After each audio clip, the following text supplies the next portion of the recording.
Anthony. Those guys are lightweights. I can drink them both under the table. Who is this? Opie and Anthony. This is the worst radio I've ever heard in my entire life. It makes no sense. Trickery to white devils. Verbal diarrhea. Verbal diarrhea. You guys are making me effing sick over here. This stuff is terrifying, man. I think people that call radio stations are losers. Opie and Anthony. Bringing out the best in it, people, today. 102.7 WNEW.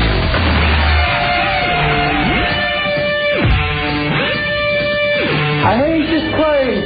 Medications don't work. Nothing works here. I've been here for 7 years. 7 years. 7 years. They reran that special last night, Anthony. Yes. The Bellevue special on HBO. This place blows. I've been here for 7 years. And it turns out one of the girls featured on that special, listens to our radio show. And she called Rick, and she was kind of ticked off at us. Well, I think she wants to come on our airwaves and say that she's not crazy, which is fine, you know. It's an open forum. Why not? Where's Rick? He took the phone call. I guess it's the daddy girl, right? Yeah, Angela was her name, was it? Angela. The girl with the dark hair who was constantly pissing off the one with the glasses. Well, we'll have to get Rick in here to tell the story. But she wants to call in the show and tell everyone that she's not crazy.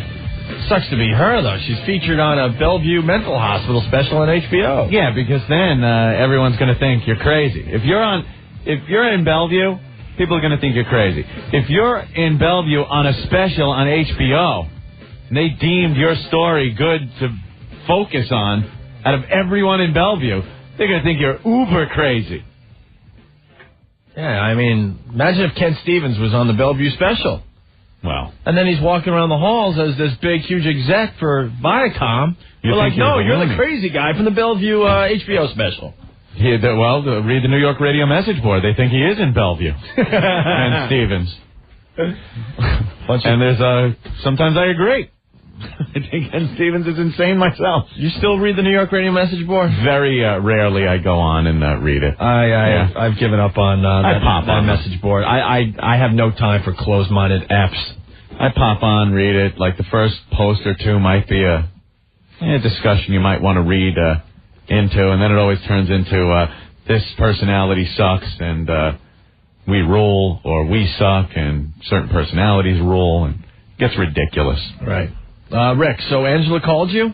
Angela called me, yeah, about 25 minutes ago. And she wants to call the show today? She wants to call in and give her version. You know what? She's got to show up. I would love to have her on the show. She's got to show up. She's going to call up and say that she's not crazy. She can't make it in because she's on Venus right now, Opie. She's calling from Venus, but she'll be back soon. Ruin it. I'm kidding.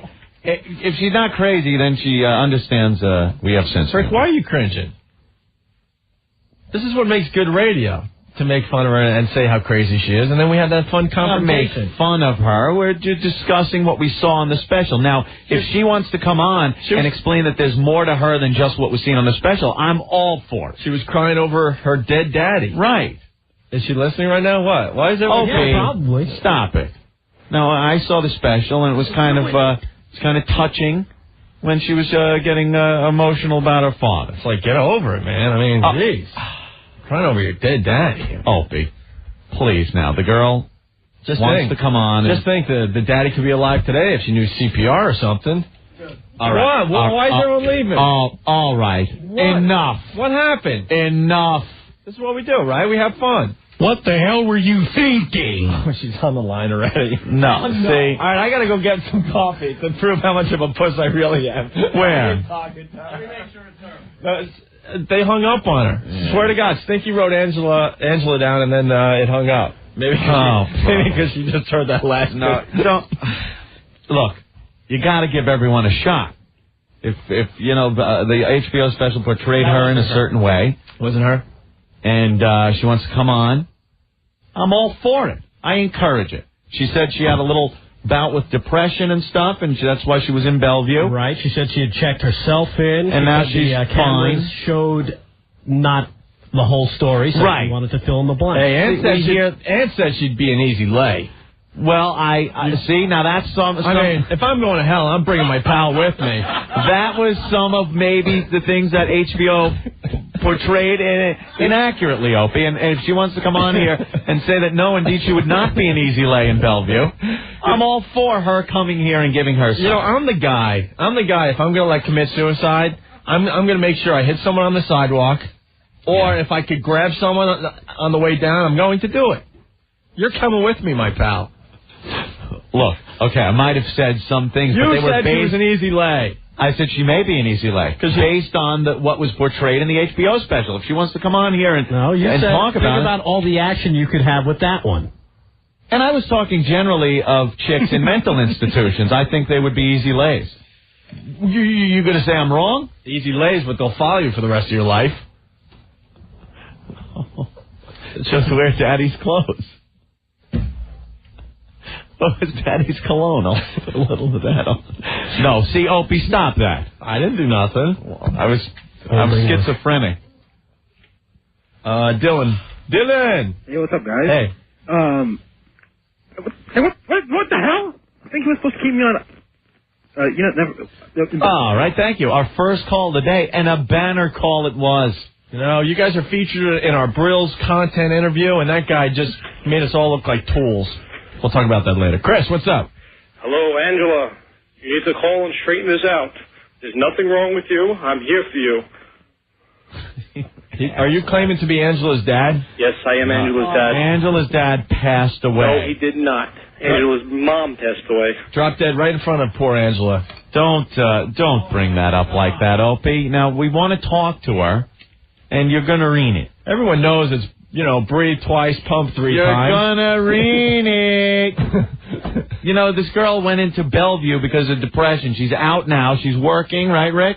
Yeah. You got the info? She's working. She feels fine. She's been okay. But how hard and now Opie's going to put her over the edge. How hard is it to keep someone alive that drops in front of you? It's very hard, regardless of if you know CPR, my friend. Pull the tongue out a little bit. Make sure there's nothing in the way. Yep. Breathe 3 times. Pump 3 times. Breathe 3 times. Pump 3 times. If that was the case, nobody would die. It's all good. It doesn't happen, and she should feel no guilt about that. It was just, that's what happened. Why not? It's her fault. All right, well. No, Rick. Rick. I hate this place. The medications don't work. Nothing works here. I've been here for 7 years. 7 years. So, Rick, why did she call? You want me to get her on the phone now? Yeah, we might as well. We're talking about it. I mean, see if you could get her on the phone. And hey, Mike, what's going on? Hey, Opie, how you doing? Doing well. I just want to thank you for jinxing Toronto yesterday. Go Devils. Look at that. Right. Well, I appreciate you guys acknowledging the effect I could have on some of these sporting events. All right, 10-10 on the end bag, Diamond Dust. I haven't picked a winner in over a year and a half now. It's good, though, if you take the opposing teams like that. Yes. And, of course, I love how the fan always gets flack for not covering Devils hockey. You know that? You ever hear that? Every year, it's the same thing. Like, they just go into break, and it's like, Mac and a Mad Dog and a fan, let's talk about hockey. The Devils, I think they wear skates. Let's move on to baseball. That's it. Because they don't know hockey. They get all, and then the hockey fans get all pissed off. It's like, there's the premier, supposedly the premier New York-based sports programming. And they don't know and hockey. They don't talk about hockey. At all. Let me go to Rob real fast. We're getting Angela on the line, by the way. Rob, what's up? Hey, what's up, boys? How's it going? We're doing well. You know, the other day you were talking about how Russ Salzberg is doing some ridiculous things on his newscast. Yeah, he does he does his sports with Monica Pellegrini, and they put him in silly positions sometimes. Last night he was skipping like a fairy through Central Park. Stop it. Why was he skipping though? Because it's supposed to be some new exercise. See, skipping is going to be a trend. He gets talked into this stuff, and he does it, and he looks completely ridiculous. Guys, you should have seen him. All right. What a tool. Thank you, Rob. Take care. Bye. Hey. Skipping. Let's go to Joe.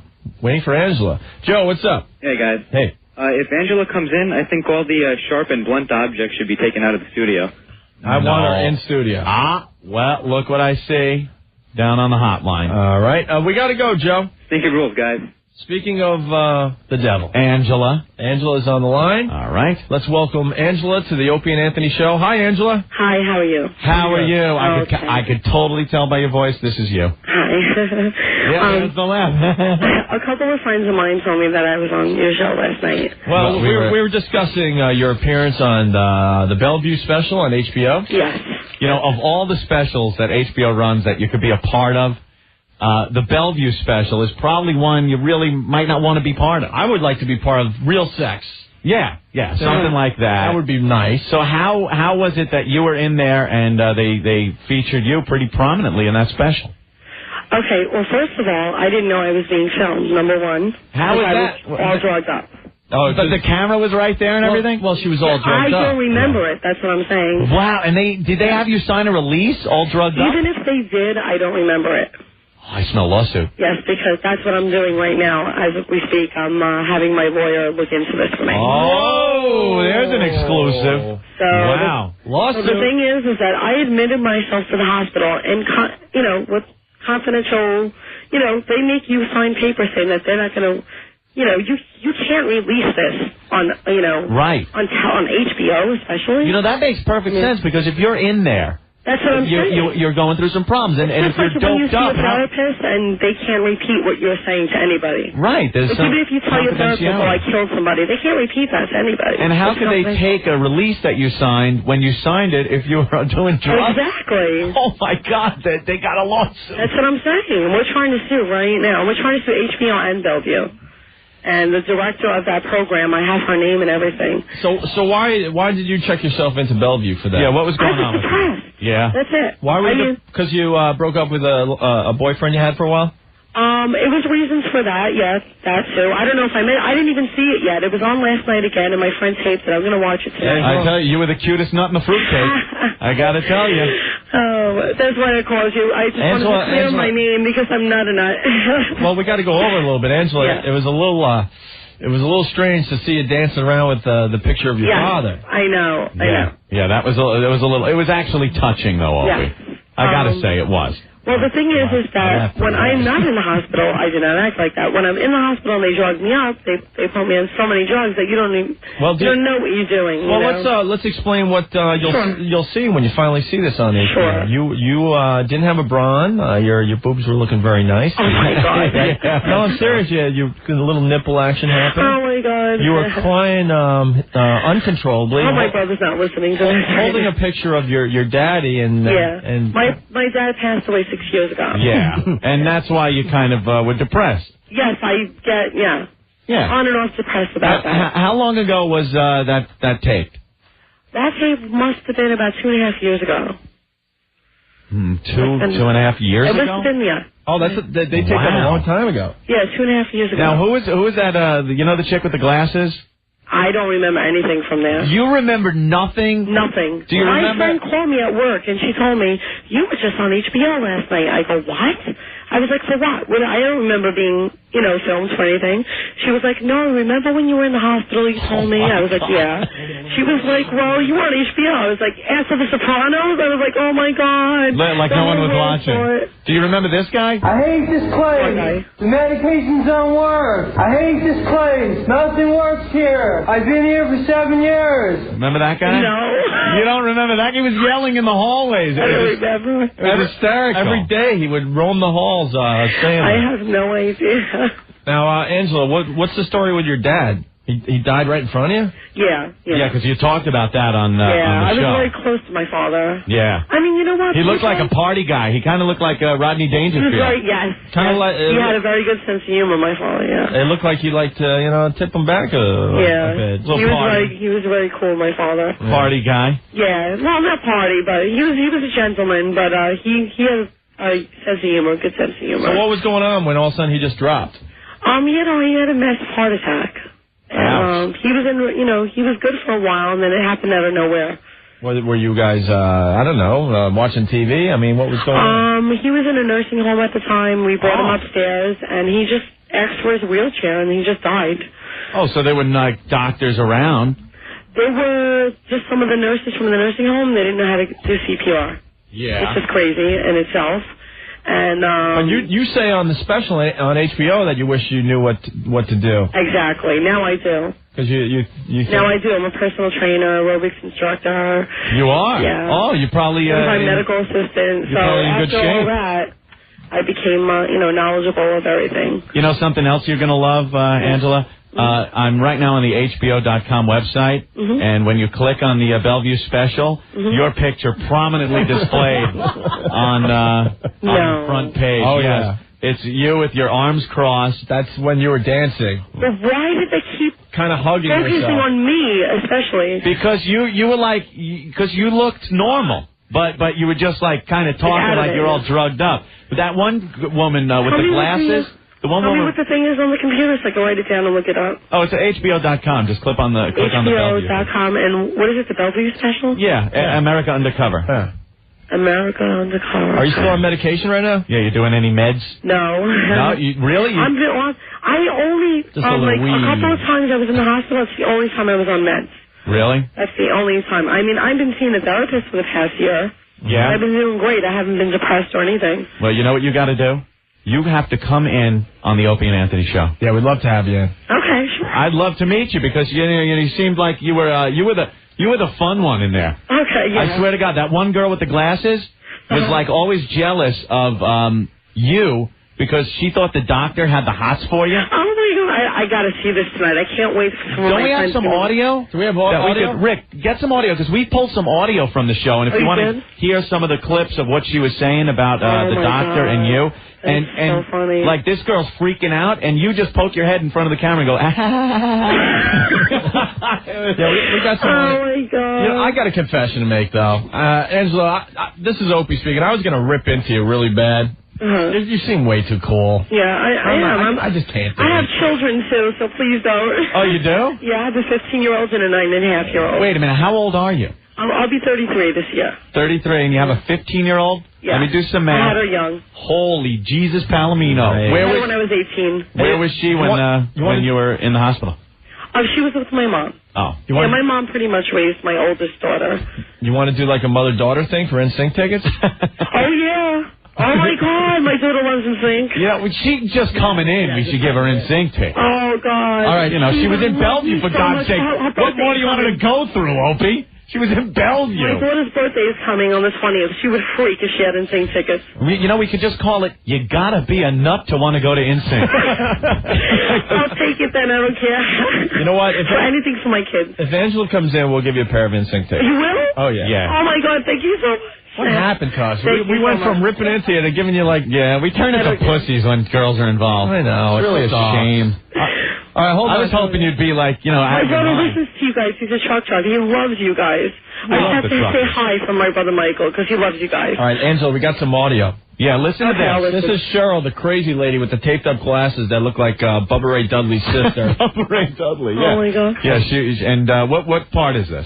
This is where she's yelling at Angela, who's on the phone, about about how the doctor wants to bang her. Yeah, the doctor's trying to get them to make up after the fight. Yeah, I guess you fought. Oh, my God. You fought with this girl, or she fought with you, and you were trying to like hug her and say, "Hey, man, things are cool." She didn't want to hug you, and then she's like, they want you. You're the hot one." Blah blah. Oh, my God. Here it is. Okay. I can't make up. Yes, you can. Come on. I don't want to make up with her because she got me into trouble. You're a forgiving person. Not when I was tied down and thrown in a subdusory camera. That was a long time ago, and we're going to have to forget about that and work on now. And you think she's so pretty that you want to seduce her, don't you? No, I don't. I feel like you have the hots for her and everything. I don't have the hots for anybody. Oh, my God. This is hysterical. And you have no recollection of that? No, not at all. 'Cause that was done like right in front of I was you. drugged up on lithium, Valium, you name it. Wow. I was so drugged up. I have no idea. Like, what's the first recollection you have of coming out of that drug-induced haze? I had the little recollection near the end of when they transferred me to a different hospital in Staten Island before I went home. Yeah. That's the only recollection, of coming out of that. Were you ever on the streets or anything? No. No? Man, she seems really normal. I know. I'm shocked. I'm waiting for the lady with the glasses to call and go, hello. I have an actual job and going to college. I completely believe you. Yeah. But now the thing is, with the HBO special, you're nut number 3. You know, really, no one really knows this around the country. Yeah. The best on one of these clips is Angela. You actually lead everybody after this girl can't get what she wants to say out. You start a chant of happy birthday to freak her out. Yeah. Oh my God. Out of nowhere, she's freaking out, and you just start going, happy birthday to you. Do we have any of her clips, though? Not just her specific. That is so funny. Yeah, it's something. I'll have to look. We're going to have to get you in here, though. Okay, I'll definitely come in. Here's you singing happy birthday. We're getting all the kooks to sing happy birthday. Okay. We're getting pizza, which we never get, hardly ever. All we get is is mashed potatoes. Nice and coleslaw. You don't get coleslaw. This isn't a diner. I know, that was the first. That was the second clip. Who's that lady? I don't even remember that lady. She had the taped up glasses. That is so funny. Yeah, it's unbelievable. Well, I am definitely suing HBO in Bellevue, I tell you. My mother, I was speaking on the phone with her. She was like, sue the radio station. I was like, no, I love those guys. Sue the radio station? Oh, my God. I was like, no, I would never do that. I like those guys. We're definitely going to give you NSYNC tickets. Chill out. Yeah, jeez. What the hell? You know how moms can be. Right, very overprotective.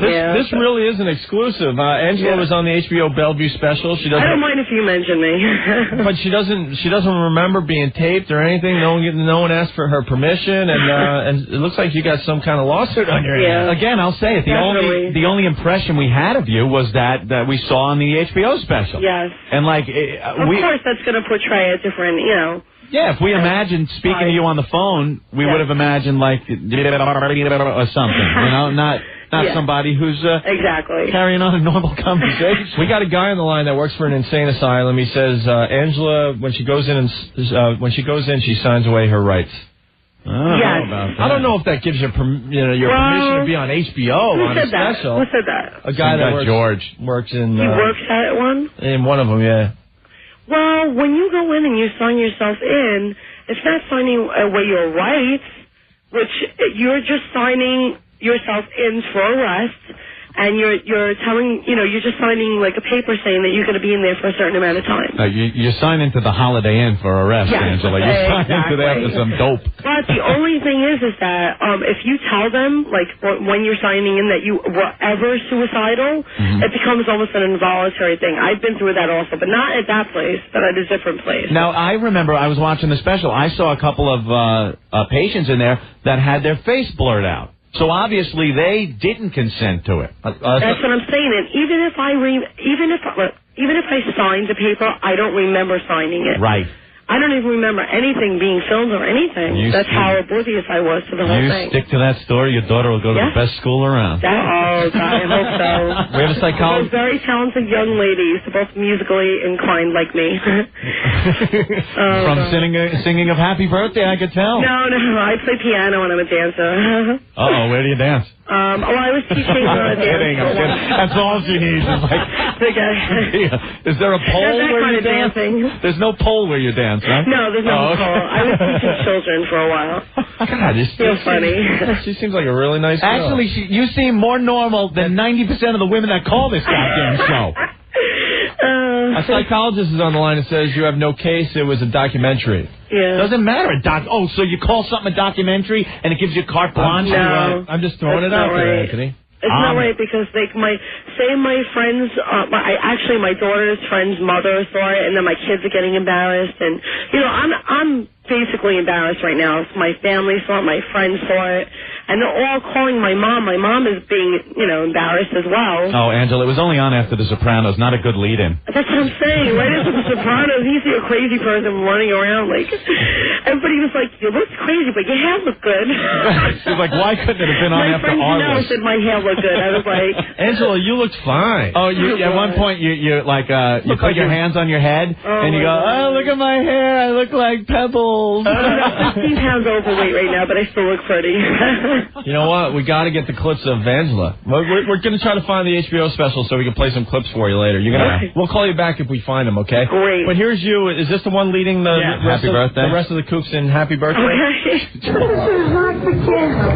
This picture is for the help of the people. What I'm trying to say is that what I'm trying to say is, let me just speak. This is a funny conversation. What I'm trying to say is that when people are in pain and they need help, let me talk, please. Please let me talk, goddammit. I'm trying to say, I can't take it with her. Let me talk. Happy birthday.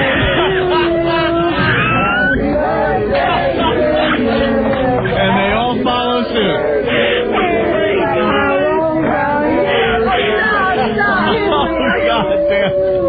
Boy, you sure diffused that situation. Angela, you were driving her nuts during the special. She hated you. This woman hated and loved you at the same That time. is so funny. She was over here screaming. I just stopped breaking out when happy birthday. Happy birthday. And you don't remember that either. I have no clue. I don't remember her. That is pretty funny, actually. If my father was alive, or wherever my father is, he's laughing right now. Happy birthday. I wish we had the clip of yours. Happy birthday. I wish we had the clip of her dancing. I'm surprised I didn't sing it like Marilyn. That would have been even funnier. Well, when she comes in, or maybe later, if we find it, we could give you a call back. But can we put you on hold, and Rick can get your info and stuff? Definitely. If he doesn't have it, Definitely. and hammer out a date where you could come on the show? Definitely. Yeah, cool. Come down for the NSYNC. Okay, no problem. Angela, it's been a pleasure. Thank you so much. All right, hold on. Okay, bye-bye. There she goes, Angela from the Bellevue special. What happened to her? Man. She sounds like a completely normal girl. Boy, you know something? I got to say, she got a lawsuit there. You know what? She abso-effing-lutely has a lawsuit there. Someone has got to drop off the HBO special. We have it? Oh, we got it. Who's got it? There it is. Rick said he couldn't find it. Think he found it. Hold on, get Angela back on the phone. In about an hour, we'll get clips of what Angela was doing on the special and get her reaction, okay? Okay. Angela. Hello? Angela, it's Opie and Anthony. We got you on the air again. Okay. We just found the HBO special. Okay. And we're gonna get some clips together of what you were doing. Okay. And we want to get your reaction live on the air. Okay, sure. We'll call you back a little later, I guess. Yeah. Okay. Within an hour, all right? No problem. All right, talk to Rick again. Okay. Rick, we need that immediately. Yeah, she's got some lawsuit there. You know, because it's one thing to have a documentary, but it is in Bellevue. It's somebody that signed a consent form under the influence of drugs that they were giving him at the hospital. You know, I'm no lawyer, but I hate them. I hate lawyers, but I don't know. What? That sounds like a pretty viable suit. There's an O&A exclusive. There you go. Wow. And we'll play the clips. She'll be hearing it for the first time, what she was doing during this. She's going to be pretty embarrassed. She may even cry. Maybe. I was waiting for Ben to find on Napster Daddy's Home, the song she was dancing. Let's go to Carolyn real fast. Carolyn. Hey. Hey. That was pretty cool. And this coming Sunday, it's like little John Bonet beauty contestant kids. Yeah. So maybe if that's a couple years old, you can get some of them on the phone, too. Oh, I saw that special. Yeah, that one's, that's a couple of years old. When that first came on, it's a whole special on the families that take their little kids around like John Bonet in these beauty pageants, and it's disgusting. They're just despicable parents. I'm sure. The reason I was calling is because, I don't know if my ears are playing tricks on me, but I swear I heard Stephen Lynch's tune this morning.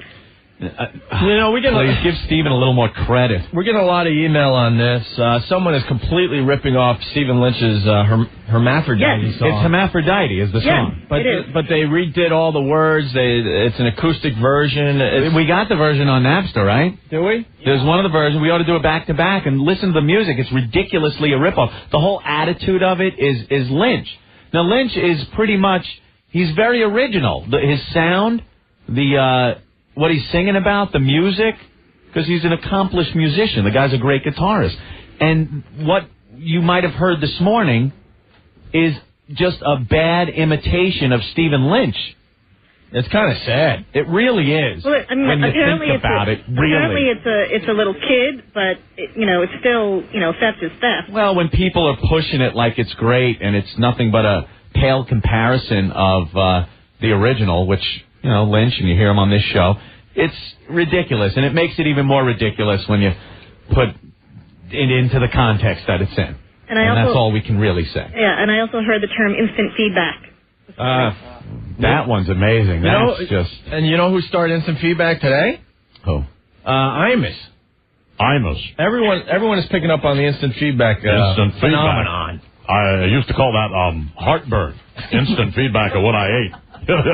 I'm puking all over my cowboy bandana, baby. All right. Carolyn, thanks for that. You're welcome. There's a few other things like ruin it, the hay, the Marco hay. I mean, but what are we going to do, Al? What are you going to do? Start going into a rip-off tangent or, it'd be so nice.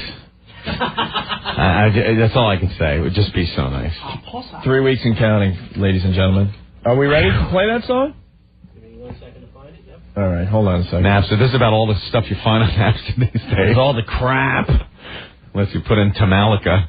No, I know that doesn't. They're even on to that. Napster dropped off like 49%.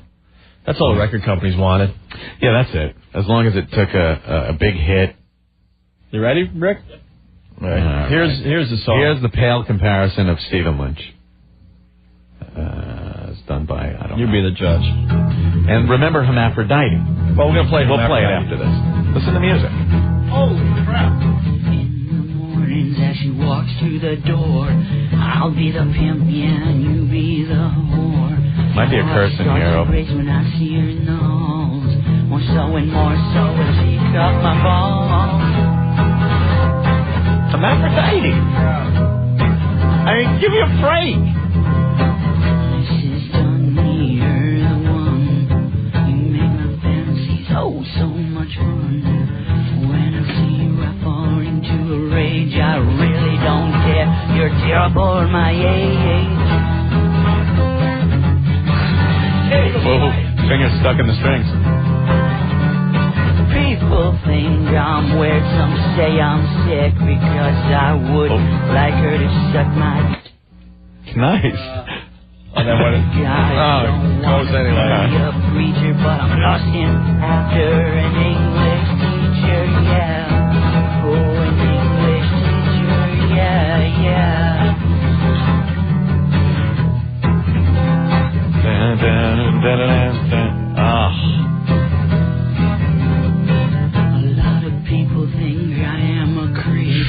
I'm not a stalker, I just like to peep.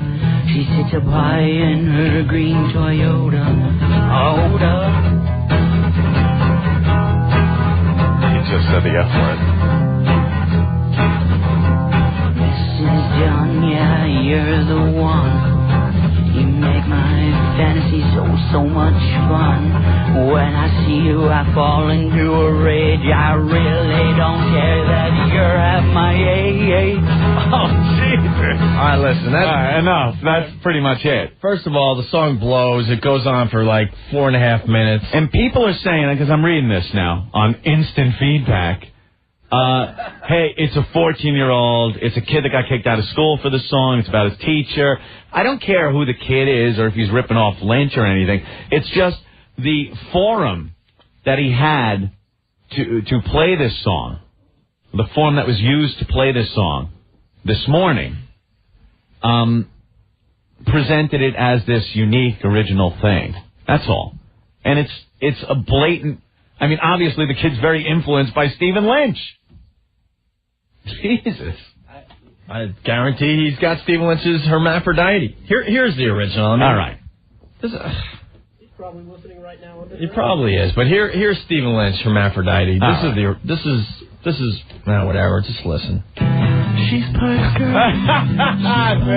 Funny. She's got parts everyone can enjoy. She's got more. She's got less. She's got her manhood tucked in her dress. Yeah.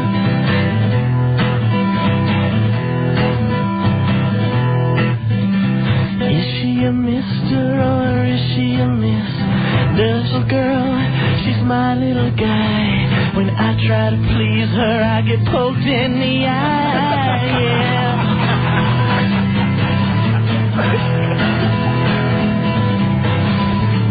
She wears lace and she wears flannel. She watches football and the Lifetime channel. What's that bulge under her nightie? It's just my hermaphrodite. Yeah, hermaphrodite. Oh. Some things are white, some things are black. Some girls wear makeup, mine shaves her back. She is still beautiful, she is still fine. It's too bad her package is bigger than mine. Yeah.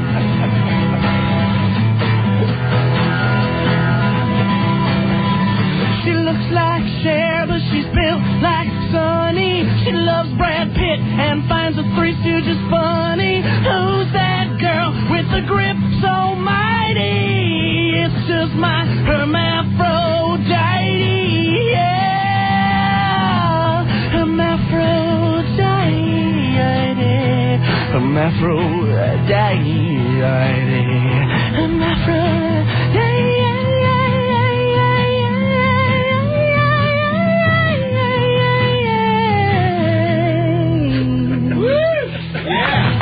You gotta be kidding me. Yeah, you gotta Stephen be Lynch, everyone. You don't write that without the experience. Jeez. There you have it. I mean, wow. If that's not obvious, I don't know what to tell you. Al, what's up? Hey, how you doing? All right, Al. Original. Dude, they're allowed to say whatever they want. They can, but it's not going to get through. It ain't going to get through. Basically, no, Al, it's not an original. We just proved that point. I had no idea. I was actually impressed this morning listening to that effing show, and then look what you guys bring up. All right. Thank you, Al. Thanks a lot. Believe me, I toil over how I can talk about certain things. Look how I got to talk like a friggin' moron. And then, that guy obviously got slammed. Just showing how unoriginal that other song really is. That's all. That's all. And if situations were reversed, you'd just hear about how we suck. That's right. That's all. Anthony, we got to take a break and move on with the show because Mick Foley has arrived. Cool. Very excited to talk to him, and we'll do that next, okay? Stay there. You guys sometimes, piss me off, okay? 1027 WNEW. Hey, Anthony. Yes, Opie. Maximus Day Spa is back with the program. Yes, Maximus Day Spa. And you know what holiday is this Sunday? Mother's Day? Mother's Day. What about this for a Mother's Day gift? A day at Maximus Day Spa. Yeah.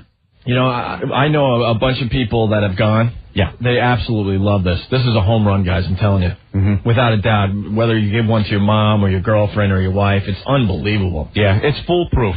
You know what happens? You buy something, she returns it, you feel like an idiot.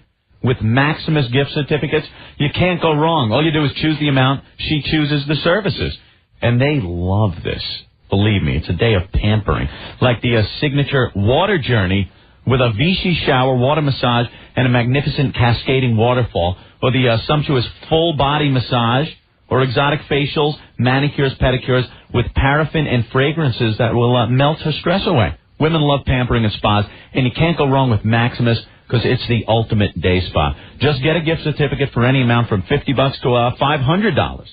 Then when she chooses what she wants, even the location, Merrick, Westbury on Long Island, or the new Maximus in Soho. Call Maximus now, 516-222-8880. That's 516-222-8880. It's not too late. 516-222-8880 for Maximus. Tomorrow, Opie and Anthony's Wow Road Trip on WNEW. Pinnacle Horny Goatweed is the official sponsor of tomorrow's Wow Caravan. See you on the road.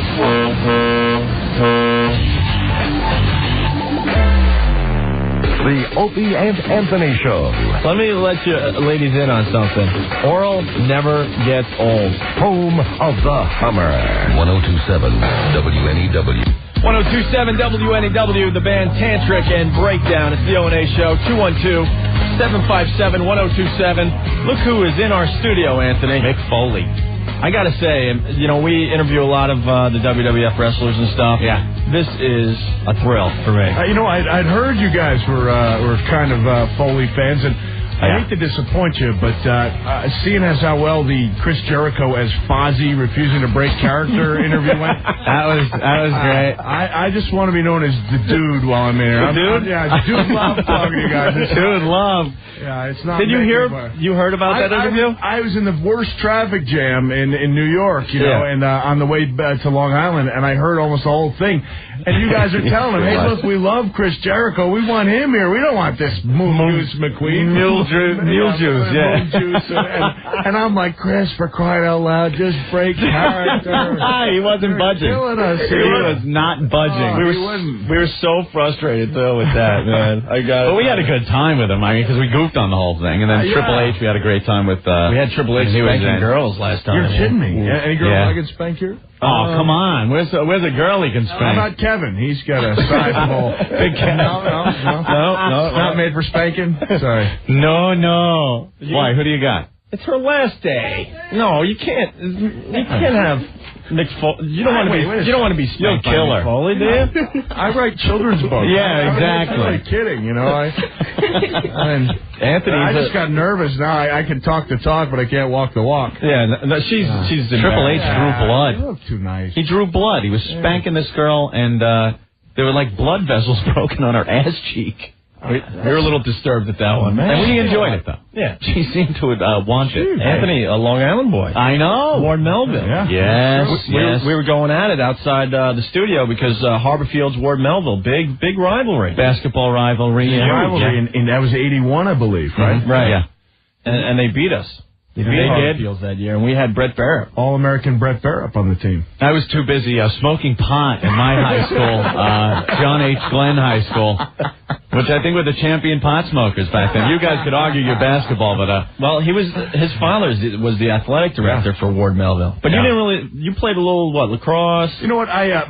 There was like a rule. I had to play 3 sports as a sophomore. Like, my dad thought, making me play sports was perfectly understandable. Yeah. And I love sports, but I mean, I played football, and it was like, I said in the first book that my problem was I wasn't a good team player, and I don't want to get hit. I mean, it's one thing to get in front of 20,000 people and understand, okay, this is going to hurt for a while. Yeah. But to get hurt on practice, so when they'd go to pick teams, I'd conveniently bend down to tie my shoelace. Mm-hmm. And then when it came to basketball, I just want to sit back and put up 20-footers, and that's and I played lacrosse, but I was a goalie, which is cool because you got the pressure on you. And it really wasn't until I wrestled my senior year I was like, yeah, this is it. I mean, it doesn't feel so good to be pinned in front of all your your buddies and the whole school and lose the meat for the team, but at least it's you out there doing it. There's probably somebody still out there just going, yeah, I kicked Mick Foley's ass. Yeah, well, there's a lot of people out there. And your dad must have been rolling his eyes going, Mick, get off the roof. You're not going to have a career doing that. That was a little bit later on. Yeah. I'm the guy that started this whole mess, apparently. Well, yeah, really. Well, I want to read this on the air. Mick Foley doesn't know I'm going to read this. This is from, which book was this from? Well, if you read it. No, I was asking, okay, you'll know. Because I've read both books. Okay, thank you. And I like both books a lot. You're talking about Foley is Good, my new book, which is available. Very good. Look at that. Okay. Very good. And you're doing some signings, right? Yeah, we should get that out of the way. Yeah, let's plug that. Let's get it out of the way. I'm going to be at the WWF New York tonight from 5. It says from 5 to 7. I'll be honest with you. I'm not even going to pretend that this signing and all these signings aren't important to me. And so pretty much if you show up, even if there's a big line, and I am hoping there is a big line, because if I'm not, you'll see a grown man cry like a baby right after WWF New York. It's a big line. Don't worry, because I'm going to sign until everybody's book is done. And that's today from 5 to 7. Then we go to Stony Brook, only about 10 minutes from where I grew up. Tomorrow at Borders from 7 to 9 or till whenever. And then Saturday, I believe, let me check my cheat sheets, from 5 to 7 on Saturday at the Media Play in Poughkeepsie. He was saying outside the studio that he has to write things down when he goes into the ring, so he can remember. Oh, really? Well, you know what? Like, they don't usually write things for me, and you know, the first, 14 years of my career, we never had any, scripted interviews, and it was that last year, I'll admit, when they started going with, the 25-minute dialogues. You have to know what the other guy is saying, or else it's just a big mess. But this time, you know, I was going out there for the first time in a while. I'd been off TV for a little bit, and I had a bunch of stuff to say. And about 5 minutes into it, I just drew a complete blank. I mean, like a big-time one. And the crowd was chanting Foley, Foley, like it was a strategic pause. But after about 45 seconds went by and no one was chanting my name, I mean, I was literally panicking. I was 1 second away from just saying, look, Vince is supposed to come to the ring. I'll be honest with you, I don't know what I'm talking about. So maybe you guys ought to just come down here and we'll try to, suspend their disbelief in a couple minutes. And the thing was, what I was supposed to do was plug my book. So it's like I forgot the most important thing of all. But I do keep a couple key words there. And I look down, I'm looking at Rikishi, I'm looking at single words. I'm like, none of this is ringing a bell. It was downright ugly. I was probably backstage just going, oh, my God, he's lost his mind. Right. He doesn't know what he's going to talk about. See, I thought all that stuff was scripted all the way, but you guys kind of just go with the flow and make it up as you go, right? I'm doing the ad-lib. Like I said, anytime there's 5 or 6 guys in the ring at the same time, chances are they've gone over it. But even then, we were shocked. Edge was in a movie called Highlander Part 7, I think, was it? Yeah, the last one. Highlander 4. And they had, what's the guy's name, the little guy, the star of that? I didn't see that one, Mick. Christopher Lambert. It used to be Lambert, and then he always became French. And he was there, and they handed him like 2 sentences to say, and he wasn't trying to be snotty or anything or be a big star, but he looked at it, he goes, maybe if I had a week. And meanwhile, we get these pages of dialogue, and my mother asked me one time, she's like, how many days in advance do you get that? I said, days. I said, I got that 15 minutes before I went out. Wow. You got the guys trying to remember what to say, and the amazing guy is Kurt Angle has a photographic memory. He looks at things once, repeats it verbatim, Mm-hmm. God damn, I can't remember commercial reads without the copy. I sit there and feels tongue-tied. So here's a quote from one of the Mick Foley books. I'm not sure which one offhand. I find the whole talk show experience to be a little odd. Oh, yeah. This is really good. Meeting people you barely know or have never met, acting like good friends while the cameras roll, and then sitting awkwardly during commercial breaks. Then the commercial ends, and bam, you're best friends again. Hey, it's true. This happens in this studio. Hey, and I'll go out here and I'll say, you guys both came out and we were talking during the commercial break, so I can't say that about you guys. But I mean, there was, geez, I mean, I kind of rag on Roseanne a little bit in the book, but it was here's this woman making millions of dollars, and her producer comes up to me and says, now look, we've got some questions we wrote for Roseanne, but she's not really good at asking questions, so if you could maybe try to get her involved in a conversation, she's good at that.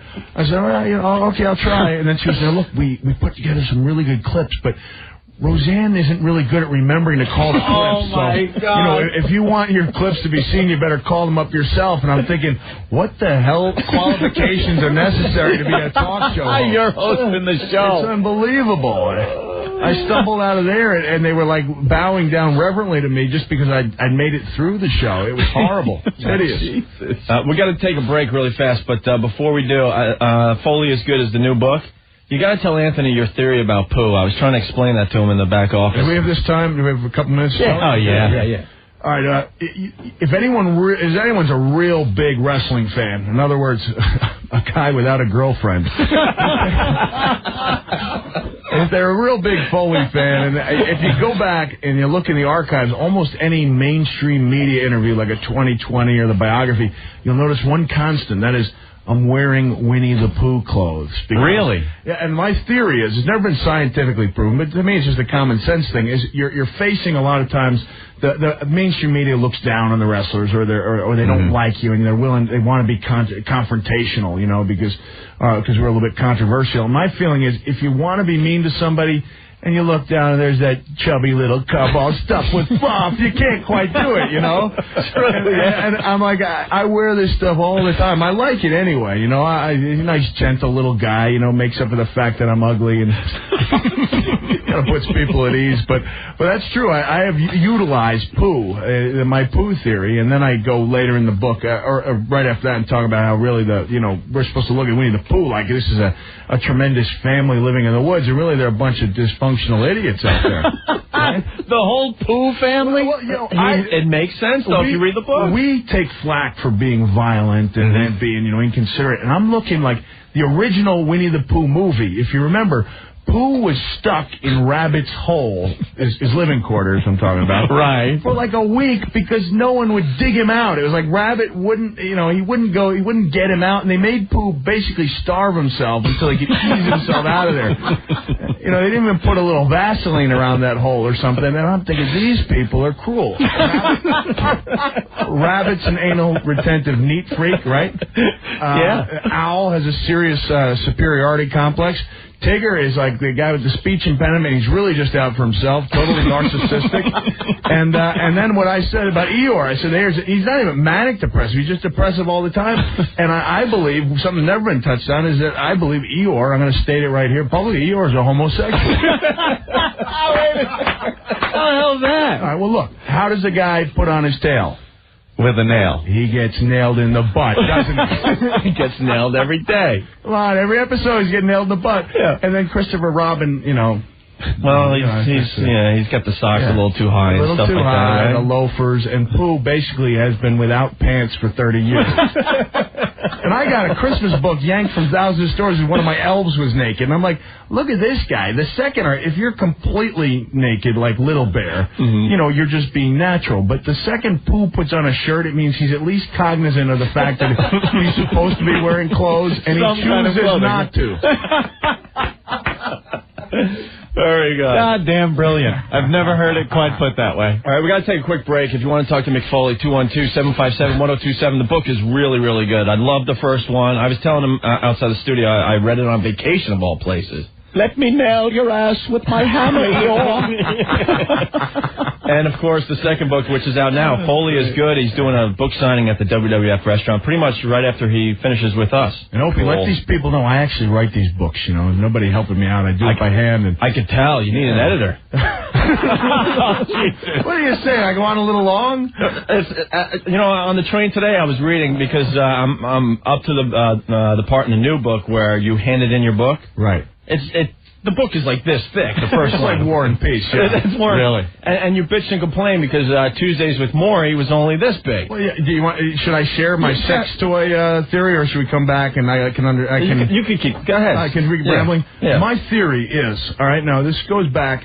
My theory is like a book with Tuesdays with Maury, and he heard this, and then he was real... Did you read the book? Yeah, I read it, and it's good. But I got a lot of flack for reading it. But is it really that good? I mean, if it was 500 pages, would you have read it? No. Would anybody have read it? No. All right, the reason that, and let's, I'll give credit where it's due. It's a good book, and it's it's phenomenally successful. My last book was on the bestseller list for 26 weeks, I'll be happy if this one squeaks on for 1 week.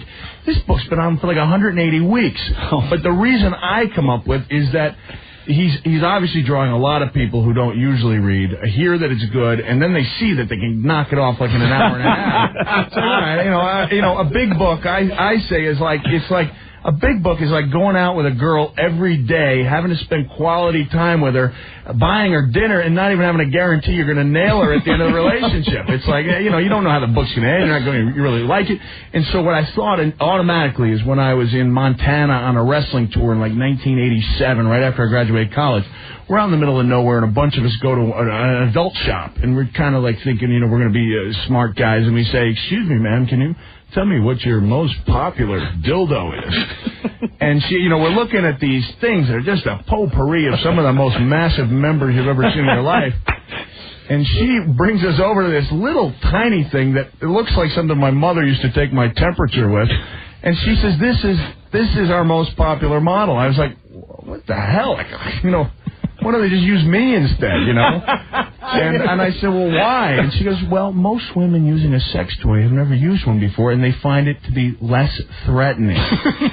So what I say, and now Mitch Albom will probably rag on me again, as I say, Tuesdays with Maury was the less threatening dildo, and mine was like a baby's arm holding an apple. Yes. Yeah, you have to commit to read your autobiography, but it's really, really good. All right, more with Mick Foley next, and we're going to play some commercials and sit here awkwardly for a few minutes. So stay there. We'll be best friends when we come back on. The Opie and Anthony Show. I mean, you're never going to amount to anything. It's awful. It's awful. Very, very offensive. Total disgrace to the airwaves. I cannot believe that those morons are on the air. I don't know, Anthony. I think this is better than a rock block, don't you? Only half as nauseating. 1027 WNEW. 1027 WNEW is The Sports Guys at 5 a.m. The Radio Chick at 9. Ron and Fez at noon. Opie and Anthony at 3. Don and Mike at 7. Next time on a very special Ron and Fez. The guys make plans for Mother's Day. I'm getting Mother flowers and chocolate. I bet she loves them both. I bet she eats them both. Rude and rude. Are you taking your mother out? No, my mom can't get out like she used to. Oh, illness? No, house arrest. Dealing drugs? All on the next Ron and Fez. Ron and Fez. Middays, noon to 3. 1027 WNEW. Anthony, Sobe Beverages. Sobe, the leader in healthy refreshment, Opie. All Sobe beverages specially formulated to uplift the mind, body, and spirit with great tasting teas and fruit blends that's been enchanted with herbs and other natural supplements. Yeah, this week's flavor, Sobe Dry from the Powerline. Great tasting natural grape strawberry punch with a passion-producing herb. Package of Epidemium, a.k.a. horny goatweed. Horny goatweed's gotten itself into Sobe beverages, people. For male potency. Siberian ginseng to increase stamina. And Muria Puma? What is that? To increase the sex drive. You drink this Sobe Drive, your bed's a slip and slide. Sobe's unique packaging consists of a 20-ounce lizard embossed glass bottle and labels that feature the brand's signature Sobe lizard. Under each cap, there's a different lizard slogan. For more info about Sobe and all the different products, go to SobeBev.com. Feel free to share any Sobe experiences by calling the Sobe Lizard line, 1-800-588-0548, and be on the lookout for the Sobe Lizard Love Bus, spreading the Sobe experience all over the country. So grab a Sobe and drain the lizard. Tomorrow, Opie and Anthony's Wow Road Trip on WNEW. Don't go to CNN for dick jokes. Don't come here for the news. The Opie and Anthony Show. I like it when this show is dirty. 1027 WNEW. And we're hanging with Mick Foley today, Anthony, from the WWF, of course. Yes. He's got a second book out called Foley is Good. That's true. And he's doing a book signing right after he leaves us in about a half hour, 20 minutes or so. I'm running over there, but can I reiterate, Opie, to these people that, you know, if you get off work at 5 and you're worried about there being a line, don't really worry because I intend to be there late into the night. Yes. I'm supposed to host SmackDown, but really if there's people online, I'll run in and do my 2 minutes of hosting duties and run back out and sign some copies. Can we bring you some beer or something later? Later on? You know what? This has been a long day. You know, I'm not much of a drinker, which is good because I get buzzed on one beer. Yeah. But I could probably go for that one beer later this evening.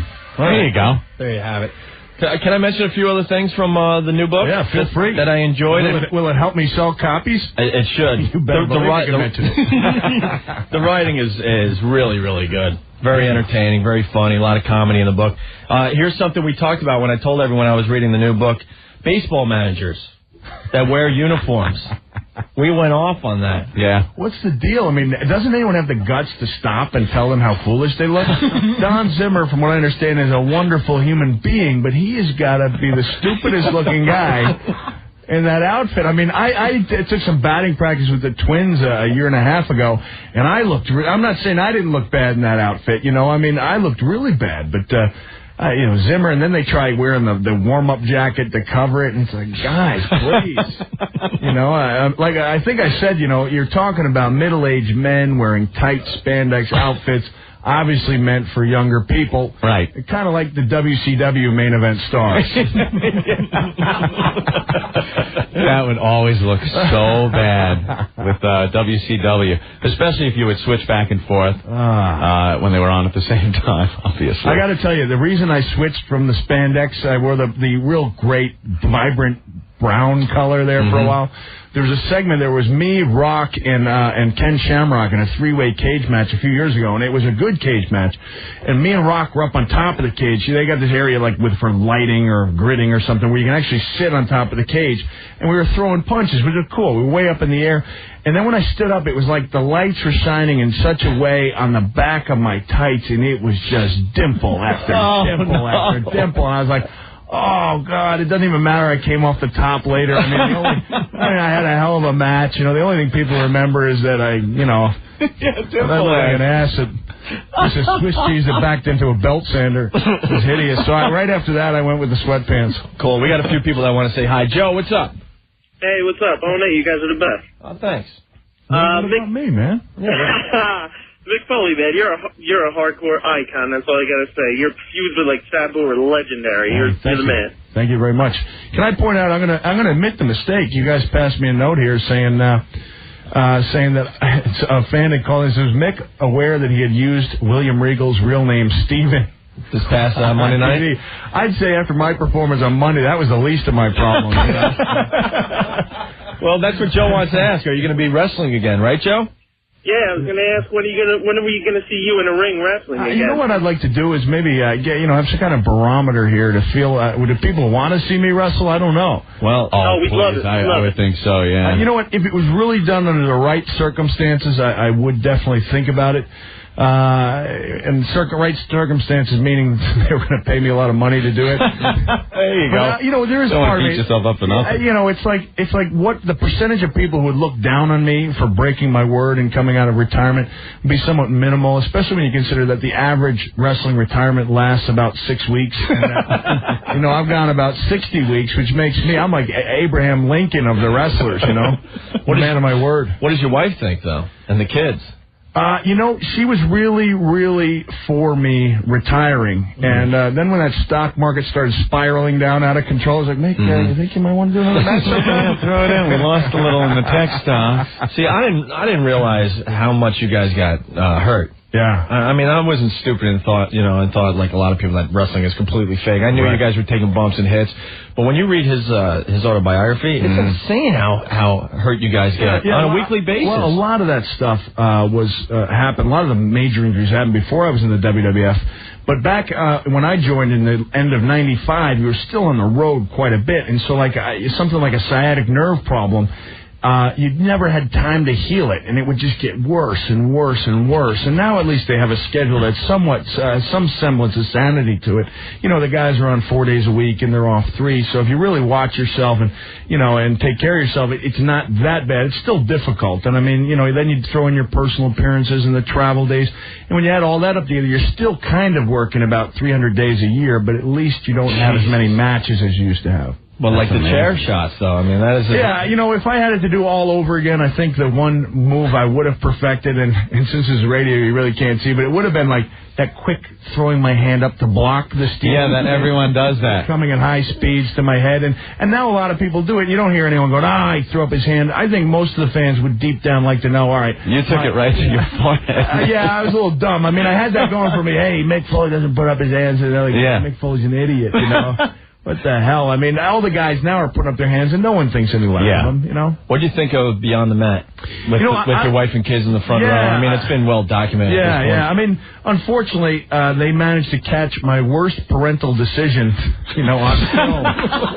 It's like, we're basically talking where he got beat up pretty good by The Rock and hit what, like 17? It was 11. It felt like 17. 11 chair shots to the head in front of his wife and wife and 2 small kids while he's pretty much handcuffed to the rope. Yeah, I was kind of helpless, and I didn't take into account how much more the shots would hurt, when my hands were behind my back, because it really does take your body out of its natural alignment. And I mean, that first shot just came in, and I said in the book, I mean, that the tough guy part of me, that like one percentage that is a tough guy, refused to go down on one shot. And I went down on that first shot, it put me right down to my knees.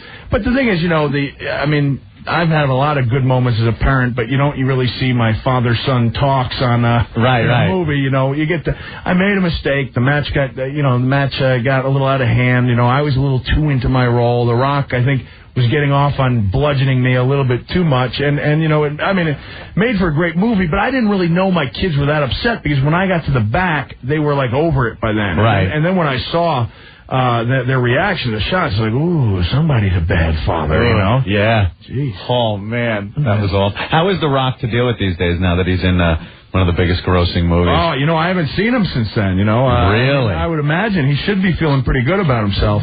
The Rock's a pretty down-to-earth guy. Yeah. I mean, everyone seems to get along pretty well with him. He doesn't have his own dressing room or anything like that, although if I was in his shoes and my movie did $70 million the first week, I wouldn't want to be changed with Al Snow. That just doesn't seem fair. I love the Al Snow abuse. Yeah, 'cause we were talking about movies that wrestlers have made in the past, and the Rock had a great part in this. It was limited. It was, not limited. Yeah, it was limited, but it was an important role. Yeah. I'd say, in terms of importance as to what, the movies did for a wrestler's persona, that his Mummy Returns is just slightly ahead of my turn in Big Money Hustlers. Big Money Hustlers. Or How I Got My SAG Card. Hey, let's go to Steve. Steve, you got a question for Mankind, Mick Foley, whatever he's calling himself today? Yeah, hey, what's up, guys? How you doing? How you doing? What's going on, Mick? I'm doing okay. All right, I heard there was a story about something called the penis suplex in your new book. Yeah, listen, this is free radio, and that's a $26 story, man. If you want to hear about the legend of the penis suplex and how Bob Holly left Al Snow hanging in the breeze for about 10 seconds upside down in front of 18,000 people in Montreal, unfortunately for Al, for those of you who've worn a jock strap and know what it does to the male organ, there was really very little hanging going on. It was just like, and it was one of those things where it should have been like the triumphant thing. I mean, I talked Bob Holly into just really getting my revenge for me humiliating Al in front of 18,000 people. But I mean, it was like, remember the episode of Seinfeld where Costanza got caught right after he'd been in the cold pool, and that was basically Al, and I was like, oh, I shouldn't have done that. And Al, to his credit, he got suplexed. When he finally landed, Bob had him upside down for about 10 seconds, and Al was trying to pull the damn thing over, but it just wasn't happening. And Al was not displayed at his peak, and he hit the ground, and I was sure he was going to be mad. I mean, I sure as hell would have been mad. I was mad when Austin threw me in and exposed my love handles, on Monday night. I was like, oh, and then you can't reach down and pull them down, and then people are like, oh, Al got fake that. He's trying to cover himself up. He's getting beaten up. He's more concerned with his roll of fat around his waist showing. So you do see that sometimes. That's funny. Hey, I'm one of the worst people. I think that's part of the reason I started wearing the sweats. I mean, I was a big puller upper. I mean, I'd be busted wide open. Foley, look at him. He's hurt. He's down. He looks like he's out. Oh, wait a minute. He's pulling up his pants. Al hit the canvas, and he had a big smile and a laugh on his face. And I just said in the book, I said he was laughing, but if he'd seen things from my vantage point, I'm not sure he would have been. I mean, it was like, oh, it was ugly. Maybe he's a grower, not a shower. There you go. Let's go to James. James, what's going on? What's up, O&A? Hey. What's up, Mr. Mick Foley? How are you doing there? Not bad, and you? You coming to the big book signing tonight? Hell yeah. Wouldn't miss it. Yeah, it's at WWF Restaurant. He's going to leave in a few minutes and start signing books at 5. So. Yeah, and like I said, if people show up at 5:36, doesn't really matter because it is understood that I will be there till the last person. Now, if you show up at 9:30, maybe not, but I'm pretty much going to be signing until the last person's done. Cool. You got a question, James? Yeah, man, Mick, I've been wondering this since it happened. What the hell was going through your mind when you fell 16 feet off of that cell through a table? That was great. Let me see. It's like that Brian Regan bit. I know what was in his mind. Yeah. Honestly, when I convinced Vince McMahon, to Vince's credit, Vince is not a sadist. He doesn't ride the guys that hard. I was like, yeah, Vince, I'm going to come off the cage today. And he's like, no. I was like, look, Vince, I can drop elbows from high places, right? He goes, well, yeah. I said, if I was going to drop an elbow off there, you'd probably let me, right? He's like, well, I don't know. I was like, it's the same thing. And then, the guys are like, you've been up there, right? You're comfortable? I was like, yeah, I've been up there. It's been a long time up there. I hadn't been up that high in my life. I got up on top of there, and I was like, oh God, you got to be kidding me. I mean, I looked down. And when Undertaker threw me, honestly, what I was thinking was, I'm really high up, and that table looks really small. But the truth is, I mean, at least I thought the worst was over. Then, they took me away in the stretcher. I made the triumphant return, climbed back up the cage, and then when I got chokeslammed through the cage, which was not supposed to happen, that's actually when I got hurt the worst, because there's a chair up there on the cage, and it followed me down by about 1.5 feet, and I hit and immediately went unconscious. So I was actually unconscious when the chair hit me in the face and, put my tooth up my nose and did all that bad that stuff. Was sick. Yeah. Oh, my God. That was a rough night, That was great footage, though. Yeah, the nice thing about it is I did it once, and it got shown, over and over and over again. And what the sad thing is, there's kids out there trying to do the same stuff, and first off, they're not getting financially compensated. Second, they don't know what the hell they're doing. And the third is, nobody really cares. At least in my case, it was like a big deal was made out of it, and it lives on. It was like a great moment in sports entertainment. But please, guys, don't try to outdo it, because if you do, no one's going to find out about it. And if your goal in life is to be on the best of backyard wrestling video, then you've got more serious problems than I'm willing to take responsibility for. Nice. A little PSA from Mick Foley. Yeah, There you go. A little disclaimer. Tim, what's going on? Hey, guys, how you doing? Doing well. Yeah, in fact, you just talked about it. I wanted to comment, Opie, how you made a comment about Mick's book when you talked about football and how, all of America, condones football and people breaking legs and getting paralyzed. And then as soon as somebody wants to do, wrestling, backyard or whatever, it's like, oh, my God, what's wrong with these kids? But the parents... Okay, go ahead. It's a good point. And, one of the things in this last chapter, and I advise people, if they like me and want to keep their idea of me as a pretty good guy alive, don't read the last chapter, the epilogue, because I kind of take on wrestling's critics. And, I think it's a really interesting chapter. To me, that's the most important thing, is try to, clear our name. Because, we have been, vilified so badly by these people. Mm-hmm. The thing is, nobody in the mainstream media is willing to go out there and say, okay, so what is in this study? Like I found out Indiana University study where they says 128 instances of simulated sex. I finally got the professor on the phone because I kept calling his office, and he was like, well, there was an instance with sexual chocolate. And I was like, I know about that one, but what about the other 127? I said, I'll be honest with you, I did my own study. And he goes, oh. And I said, has anyone else done their own studies? Like, I don't think so. I'm like, so wait a second. Here's this thing that's quoted in 37 different newspapers that I personally read, not to mention the news wires and radio. I don't know how many times it was probably repeated across the country, news magazines. I'm like, no one checked out. No one questioned it. I said, so what is, sex? Would that be like Mae Young smoking a cigar in bed and with the impression being that sex is just taking place? He's like, no. And I asked him 3 other questions. He said, no. I said, well, what is it? He goes, well, that would be, for example, a woman rubbing a guy's arm. And I said, don't you think that's misleading? He goes, I don't think so. And I said, what about the simulated drug use? 42 instances of simulated drug use. And I said, I thought, X-Pac used to that thing where he says, your ass is grass and I'm going to smoke it. I said, if a guy puts his 2 fingers together, does that constitute simulated drug use? He says, no. I said, what about if one guy says, roll a fatty for this pimp daddy, light that mother up and say out loud, pimpin' ain't easy. And I did the whole voice for him, too, on the phone.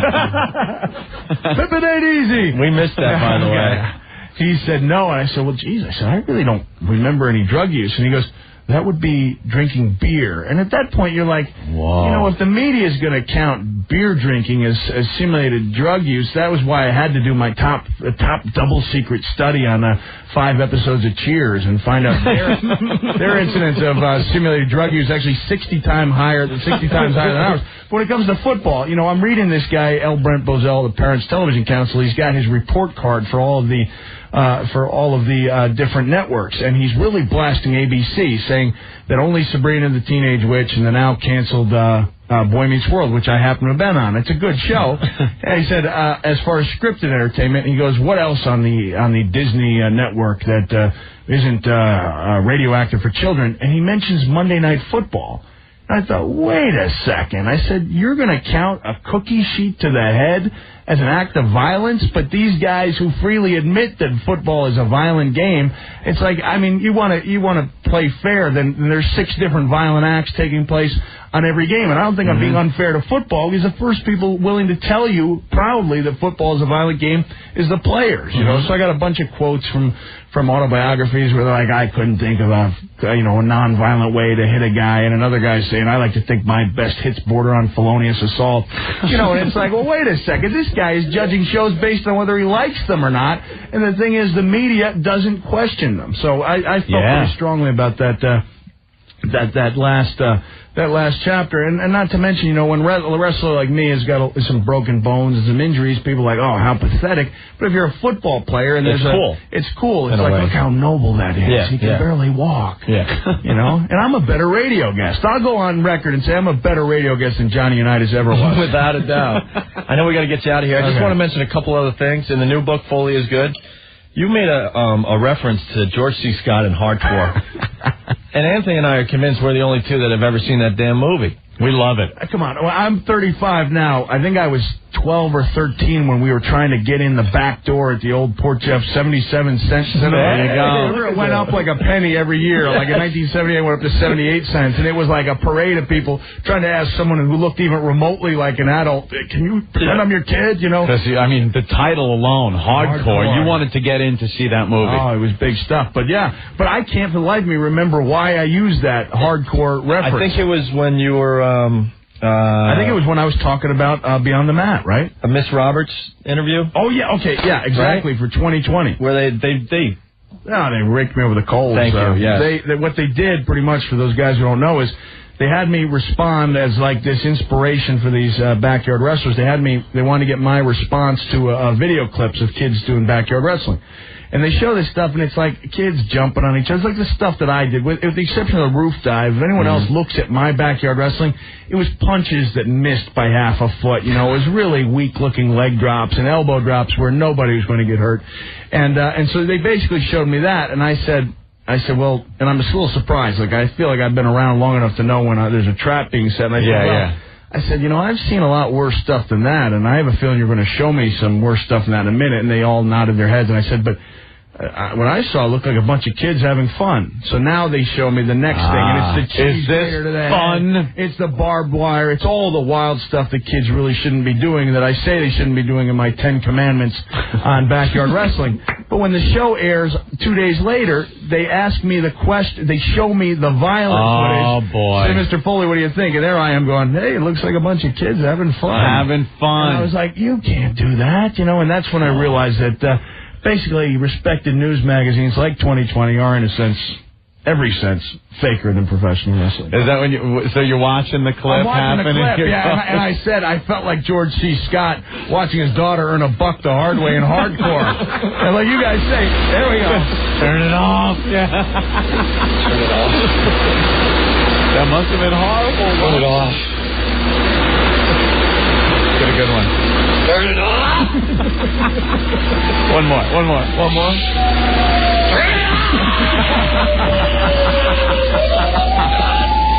God. Now the weeping one. Turn it off. You know what? It works so much better with the film running. If it was a guy watching a video now, it wouldn't mean they wouldn't have carry the weight. It's like, you know, we talk about that movie all the time when he was in the seedy hotel and all the porn people were coming in. He had to act like a porn director. Oh, God, what a hilarious. He's auditioning the guys, and they're unzipping their flies and pulling their junk out. And I'm Big Put it back. I'm Big Dick Black. Oh, where is that one? We got all the clips. Put it back. Yeah. It's now a comedy, though. I saw it recently. Put it back. I was laughing through the whole thing. And here's one of the people that were auditioning. I'm Big Dick Black. Hey, remember that? Big Dick Black came in. Yeah. I'm Big Dick Black. All right, two really quick things, and then we'll let you go. You want to nail Barbara Eden? Yeah, that's a recurring thing. Well, so do I, though. I was my top 10 list, you know, is actually kind of fun thing. You know, it's a chapter entitled Super Dad. I should point out, it's really 2 books in one. It's a sweet, sensitive story about a father doing his best to raise kids while holding down a kind of wild job, and it's a wrestling book. So for your audience, skip the Super Dads and the Boy Who Saved Christmas and all those people, now, unless you're secretly a sensitive guy like myself. But in this chapter, Super Dad, I list my top 10 amusement parks, top 10 roller coasters, top 10 movies, TV shows, and Christmas songs. And I was going to include a top 10 list of people over 50 that I'd like to nail. And Barbara Eden would have been right at the top of the list. Over 50. I wanted her growing up. I Dream of Jeannie. I was convinced that was a live show. I'd watch to see if something was going to slip out. Well, don't you think? I mean, I'm a pretty big star here. I've written a bestseller. I've been on TV. Got a documentary where my kids are watching. Come on. Don't you think? I mean, there's a chance that Barbara Eden now in her mid-50s is watching that, going, "Yeah, which means you might even have a shot. You never know, point. And I've got that understanding with my wife that should the Barbara Eden opportunity present itself, that all bets are off. I got that with Drew Barrymore, with my girlfriend. Everybody's got to have at least one. I've got like 17. We start getting into 70s porn star Kay Parker. Yeah, but the image of it, the thought of it might be a little better than the reality. No, I doubt it. Really? I find older women very attractive. Really? Like even Barbara Eden? Definitely. I think once you had Barbara Eden's clothes off, you might be a little disappointed. No? No, because I'm one of those weirdos that sees the inner beauty in people. Yeah? Yeah. Okay. That's what I say to myself when I look at myself with harsh overhead lighting and a full-length mirror. I'm just thinking Barbara Eden's person on the inside. Barbara Eden's inner beauty wouldn't be as tight as other people's inner beauty. You know what I mean? Don't you talk about Barbara that way. And finally, he loves Britney Spears too, Anthony. Who doesn't? Come on. Tells a good story about Britney Spears in the book. It's a good story. It's a nice, sweet story. She's doing it to me.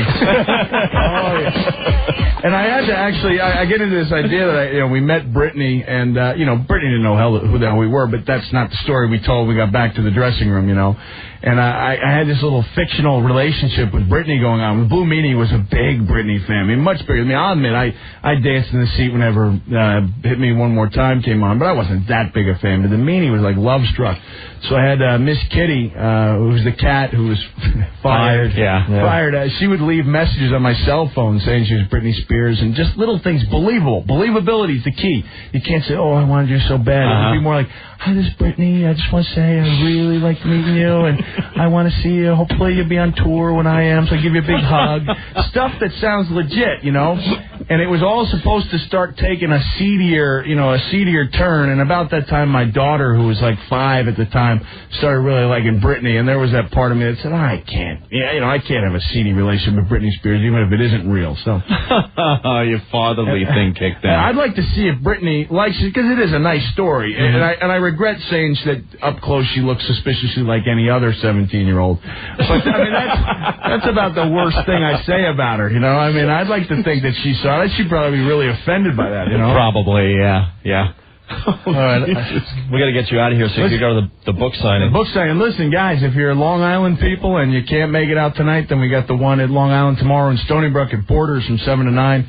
And then you guys say you have quite a following in Poughkeepsie. Without a doubt. Yeah. You're going to be there Saturday at Media Play, South Hills Mall, 5 o'clock to whenever, basically. Yeah. Hey, if this thing's still doing good in a few weeks, can I show back up in studio? We'd love to have you back, because we're just getting started. I mean, everyone wants to talk to you on the phone. I know. You keep looking over there. I'm like pointing at the screen here. Sorry. I saw you. I keep going like this, and he's like, who's he? Where are they? Who's he pointing at? Phone calls out the front door. We'll answer those phone calls next time. But, next time, all right. But he's going to the WWF restaurant. He'll be there in like 15, 20 minutes to sign the new book, Foley is Good. Mick Foley, this has been a pleasure. Seriously. My pleasure. Thanks a lot. Hey, come back soon. I will. The Opie and Anthony Show. You will never see a more wretched hive of scum and villainy. 1027. WNEW. Hey, Anthony. Yes. Worldwide Monkey. You know what, though? Hold on. I'm going to do something for the faithful listeners that hang out through the commercials. And this is going to be a huge coup. Yes. Huge. Yes. Absolutely huge. Okay. Pair of tickets to see Aerosmith at Jones Beach on Wednesday, June 20th, before you can buy them. Aerosmith with Fuel. That's huge. It's huge. That's huge. Stupid idiots. Change the dial as soon as Mick Foley left the studio. See what you missed? Well, they don't even know because they're not hearing this. Tickets go on sale this Saturday, May 12th, through Ticketmaster and the Jones Beach box office. You want to see Aerosmith and Fuel at Jones Beach? Be, 12th caller, 212-757-1027. Anthony. Yes. There you go. Worldwide Monkey. Greg. Worldwide Monkeys has several varieties of Mother's Day monkeys for customers to choose from. Each of their monkeys, and they have the chimp, which is black, the gibbon is white, and the orangutan, which is marmalade colored. Yes. And each of them has a baby that can be added. For example, dads can send Mama Chimp with babies to match the number of children she has. Isn't that adorable? And Mom Monkey, the Mom Monkey can have garland or flowers or a Mother's Day ribbon included. Another package is the orangutan mom with baby orangutan and a copy of the video Orangutan with Julia Roberts. How about breakfast for Mom that includes Worldwide Monkey pure maple syrup and pancake mix. All Monkey Grams start at $39.99. So call them. Easy to remember number, 1-800-858-5101. Send a monkey to your mom with a message that reads, "From your little monkey." Call 1-800-858-5101 or reach them on the web at worldwidemonkey.net. Tomorrow, Opie and Anthony's Wow Road Trip on WNEW. Pinnacle Horny Goatweed is the official sponsor of tomorrow's Wow Caravan. See you on the road. Hello, this is broken down, washed up former WWF wrestler, current best-selling author Mick Foley, and you're listening to Opie and Anthony on 102.7 WNEW. 212-757-1027. It's the O&A show. Look who stopped in to say hi, Anthony. Paul Mecurio from The Daily Show on Comedy Central. Hey, guys. Nice to see you. Thanks for having me. Louis Black's like right-hand man, basically. Yeah. Come on, let's give you the props. We are sort of partners in crime. He was on the show last night, so I was giving him a whole bunch of... I do warm-up on the show, so he and I had some fun in the studio, and he's actually has joy in his life, which is a problem. Yeah, I know. We've been talking about that. Because he won that award. He won that award. He's too happy now. He's totally sold out. He was like a 60s hippies freak, and now he's like, he's got a 2-bedroom apartment. He's got his socks actually match. It's like, it's not the Lewis I knew. He's going to wreck his comedy, He's got a little polyp inside of him, and it's a little angrier Jew inside of him that's taking away all of his anger. But we love him. We love the Lou. Okay. He's doing Letterman Friday night. He is. Yep. Oh, we lost another guy. I know. Lost another guy. No, he didn't. Once they do Letterman, Lewis is going to choke in the big stage. He's not going to do it. We should watch for him choking. Not a closer. You should see him with women. He doesn't know what he's doing. He's trolling nursing homes. The guy's pathetic. He can't even close at a nursing home. He's not a closer. I'm just waiting for Lewis to call in now. I know. After all this abuse. We lost another guy, though, Ant. Yeah, I know. Kiss Adam Ferrara. But I love him. Goodbye. Yep.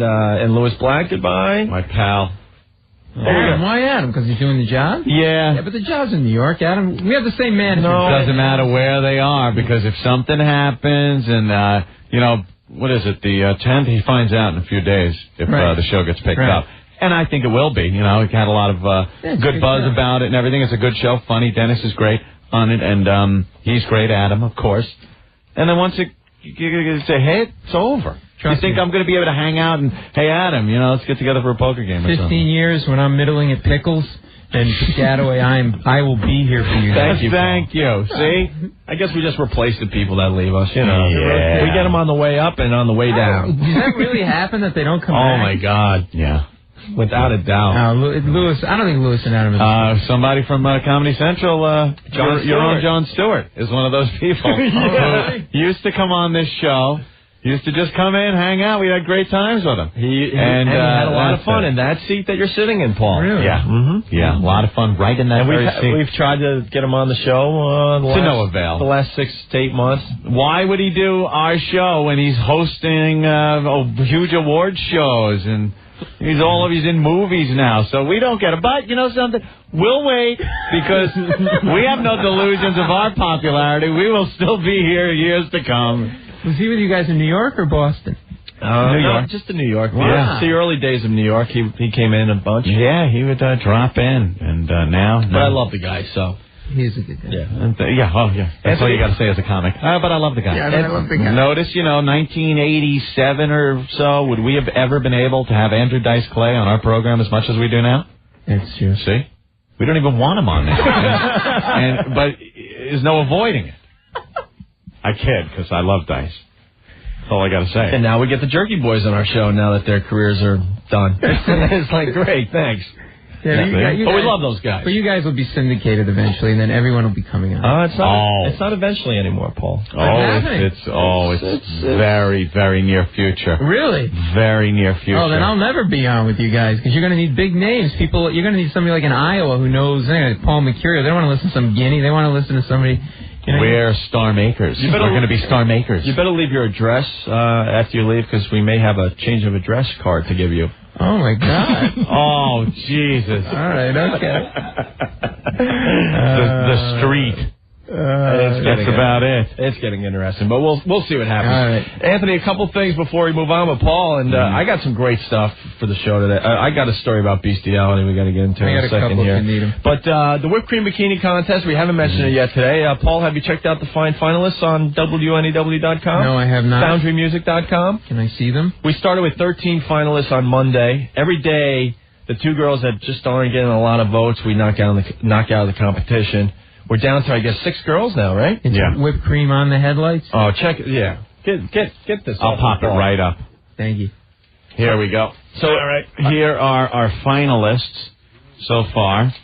If you could take a gander. Who do we lose today, Anthony? We lost Charlie, the tall redhead. Well, she was hiding something. Here she is. By bending over, she was hiding. She was the teenage model. Oh, you lost her? Yeah. See, look, she's gone now. No more. But yeah, see? And that's, she was popular. So now her votes are going to have to go to someone else. Right. I never thought I'd say this, but I so want to be Cool Whip right now. And this girl, Liz, is still in the contest. Yeah. And we call her Ferris Bueller's girlfriend, right? Yes, absolutely. But do you have a shot of her standing up straight? Because I don't think they're that big. No, we have no shot of her standing up straight. She's using gravity. She was very perky. Yes. And don't mention who this is. Has a very big lead right now. Okay. Just leave it at that. Okay. And see if you could tell why. As everyone pounds WNEW and the oh my God! What do you think about that? She has a penis growing out of her hip. No, she doesn't.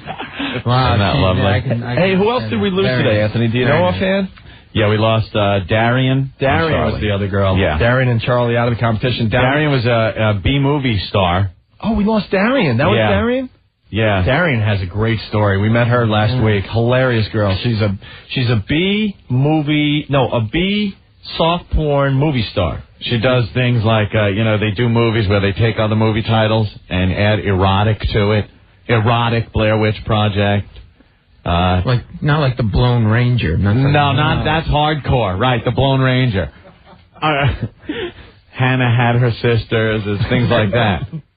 She does these erotic comedy porn, softcore porn versions of movies. But that's B level. Oh, yeah. Well, C level, maybe. Yeah. And she has to do the B movie scream and all that. Oh, really? She was hilarious. Yeah, she was good, but didn't make the cut. So she's cut, I said. Cut. So you got to vote every day, WNEW.com. When we're on the air tomorrow, it will be down to 4 girls. Mm-hmm. And then, because we're not going to be in studio tomorrow, we should explain this as well. We're going to be on the road. Doing that tour bus thing, road trip thing. I don't even know what we're calling it, but it's going to be insane. It's our road trip where we're traveling all over the listening area. Right. Trying to give away 100,000 WOW stickers in one day. Because we just have felt that no one is helping us out with that task, so we've taken it upon ourselves to get the stickers out there. We've taken it upon ourselves to really get in there into the streets and get out there. I know it's going to be rough on us in a tour bus full of beer and food. Mm-hmm. Are there going to be any naked women? Well, you never know with us, Paul. You never know. Last time nudity on the bus didn't pan out too well. Your buddy Lewis ended up in jail, so I don't know. But he got a long-term relationship out of it. So that's good for him. Yeah. Where are you touring? Just New York City? Yeah, we're starting. We're going. No. We're starting in Manhattan. Then we're going to Brooklyn, Staten Island, Jersey, all the way up to George Washington Bridge, Yonkers area, coming back down like 95 over the Whitestone, Queens, Nassau County. We're going to be on the road for 7 straight hours, just handing out stickers and doing the show live. It's going to be it's going to be a mess tomorrow. We know that already. Stay tuned for the mess. By the way, the route we're taking is on WNEW.com and FoundryMusic.com, so you can see us at one of the many stops that we put up there. Okay. Yeah. So what I wanted to say, the whipped cream bikini contest by showtime tomorrow, we'll be down to 4 girls. But we're going to be preoccupied with this WOW road trip thing. Yeah. So we're going to have you guys vote all weekend long. And first thing on Monday, we will announce the winner of the trip to Hawaii, without a doubt. And the runner-up, who will take over the duties of whipped cream bikini queen, just in case she cannot fulfill them by finding out she has morals or something. We hate that. If we find out this girl is morally conscious, we will throw her out. If you are unwilling or unable to be gangbanged on a beach in Hawaii, right? Runner-up will step in and take over your duties. Does she get to go? Does she is it just her? You give her 2 tickets to take a friend or what? Oh yeah, you get to take a friend. No, it's weird because first place trip to Hawaii, second place trip to the Jersey Shore. Swear, which is almost like Hawaii. You got to stay at Opie's grandmother's house in the basement and eat sugar sandwiches. Sugar and margarine sandwiches. We weren't even good enough for the butter. It was, sugar and margarine sandwiches. Well, margarine's better for you. Yeah, when you eat your sugar and margarine sandwich, you don't want to put butter into that because that can really kill you. So, guys and ladies, all you have to worry about is voting every day for your favorite up on WNEW.com and FoundryMusic.com. It's so easy. We have to take another break because we went really long with Mick Foley, but we're coming back with some really good stuff and Paul Mecurio. So stay right there, okay? Yeah, we could talk about this. Our interview and Brill's content. There's some funny little things in our latest interview that's coming out next week. Very funny things. In Brill's Content magazine. Yeah, the reporter was in here observing, but I never realized when you come in here for a single day and look at what's going on, you kind of get the vibe, but you get a few things just a little off. Right. We take it for granted because we're in here on a daily basis. Anyone who works here on a daily basis knows the routines and everything. But if you just come in for one day and look around, it's like it's Bizarro show. It's kind of weird what he observed on that one day we had him in here. And it'll be interesting to go over. We'll do that next. By the way, the best article ever written about us and the show, I think. Didn't sandbag you? No, it was we like when reporters are fair. We don't care what you say about us, just be fair. I haven't read it yet, to tell you the truth. Here, read it during the commercials. Hey, good idea. All right. I'll read it during the commercials. Remember, your only job is to be funny, so why would you read the article? Right. We'll get into it. Stay there. Nude teens. Oh, boy.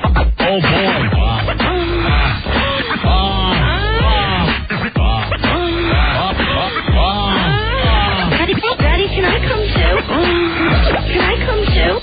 Daddy, I'm gonna spit in my mouth.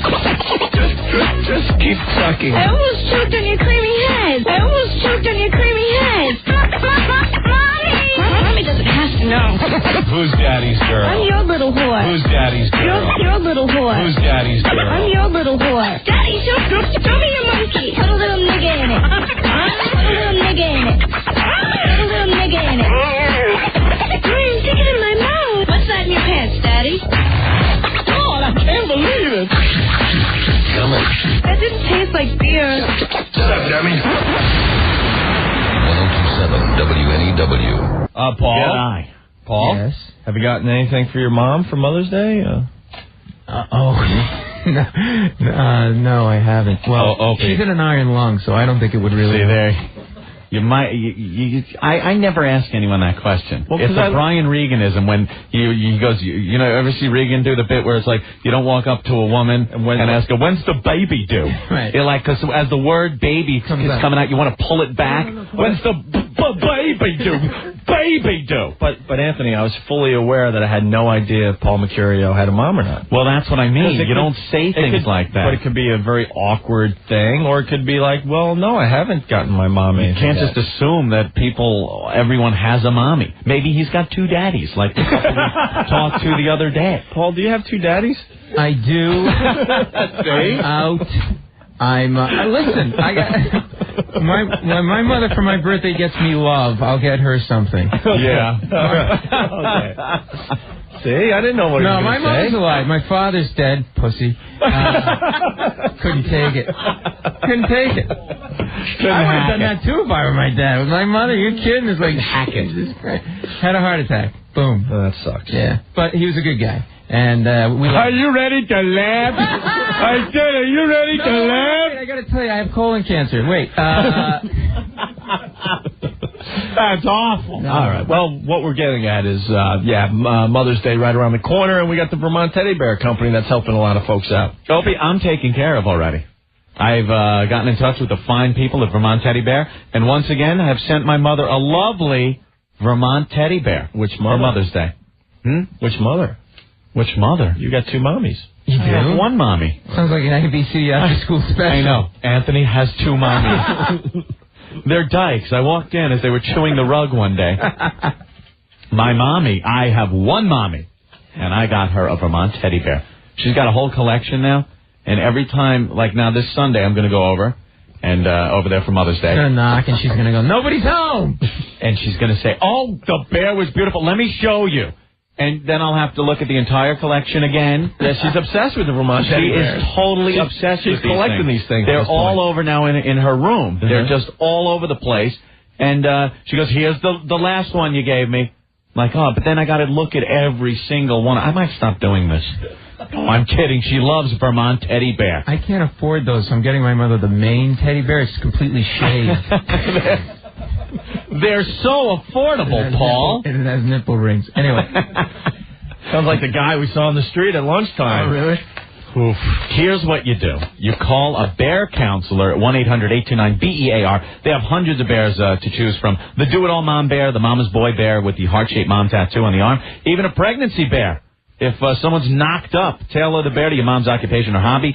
With the nurse, doctor, teacher, or the gardening bear, Beargram, it's the creative alternative from the usual gifts. Send it to the office. It makes it even more special. And dads, don't forget to get some from the kids.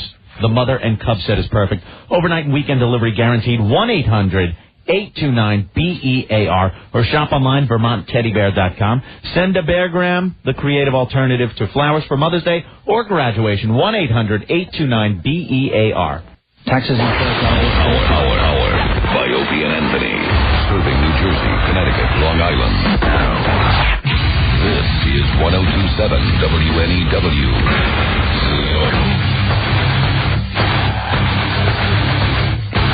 We've got some Godsmack tickets to give away, Anthony. Yes. Starting to get concert tickets to give away. Look at that. Nice. Look at that. 212-757-1027 is our phone number. Paul Mecurio in the studio. Hey, guys. Very funny guy. He warms up the audience for The Daily Show. That's where I discovered you. Yeah. You were cracking me up. I went and saw The Daily Show with that loser before Jon Stewart. I discovered him when he was a soda jerk out in Hollywood and said, you'll be a star. You'll be a star. Come into my Chevrolet Camino. Come to the back of my Camino. I'll make you a star. You're going to love this. You're going to love this. Yeah, with Craig Kilborn. Oh, God, I hated him. I just hated him. I had a dream. I thought the show was so good if they would get a new host, and they did, and Jon Stewart just makes the whole thing complete. I'm telling you. He's good. I got to tell people, because you were warming up the audience, and then Craig Kilborn comes on. As soon as the camera stopped rolling, he would pull up so many mirrors to make sure his hair was just right, his makeup was just right. He had a girl getting the lint off his... He was such a dick. He just was, Craig, he would pretend like it was a game. He would pretend like, no, this is just me. But he really... Right, but he was really like that. Yeah. John better watch his ass, though. We were talking about this the other day. Right. And I'm a huge fan of The Daily Show. Right. And I've noticed John he's getting a little, I don't know, what's the word I'm even looking for? He's trying to... Loose?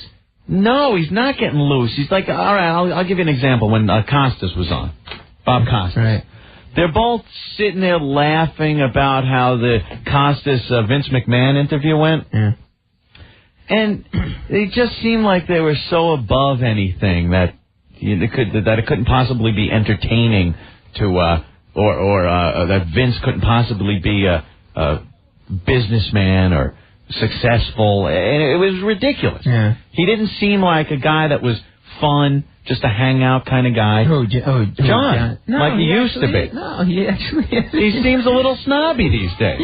Ant's obsessed with this lately. I'm Paul. getting pissed Don't off. worry, we're not putting you in a bad position. No, I don't know how This to is just Ant's feeling. I'm saying I still love the show. You need to see a bear counselor. I might have to send him a bear. What does a bear counselor do for you anyway? They counsel you on what type of bear to send your mommy. The bear counselor is driving home in their Dodge Dart saying, I've got to reassess my life. I'm a bear counselor. Not to make fun of it's a fine product. Yes. They help you pick out that special bear. They help you with your phobias. A fine product.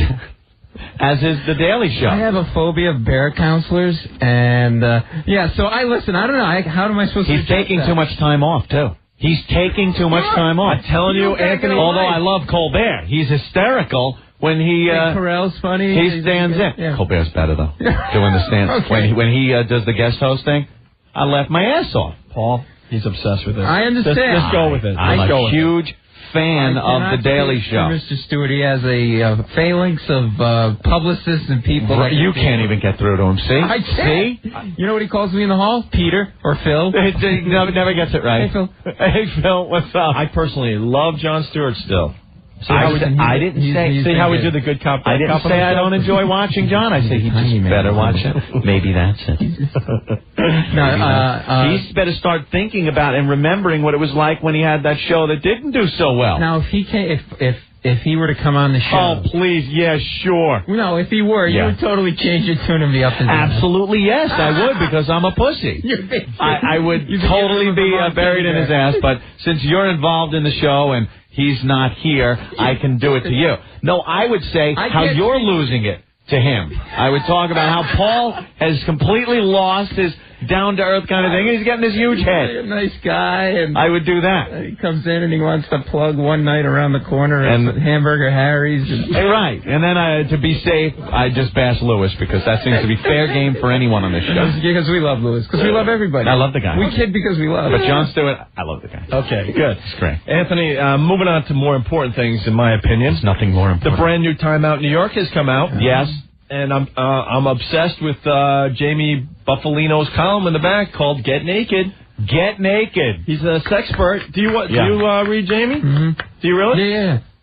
I can't wait to get the new Time Out New York so I can go right to the back and then see what twisted questions he's got from his readers. Check out this one. All right.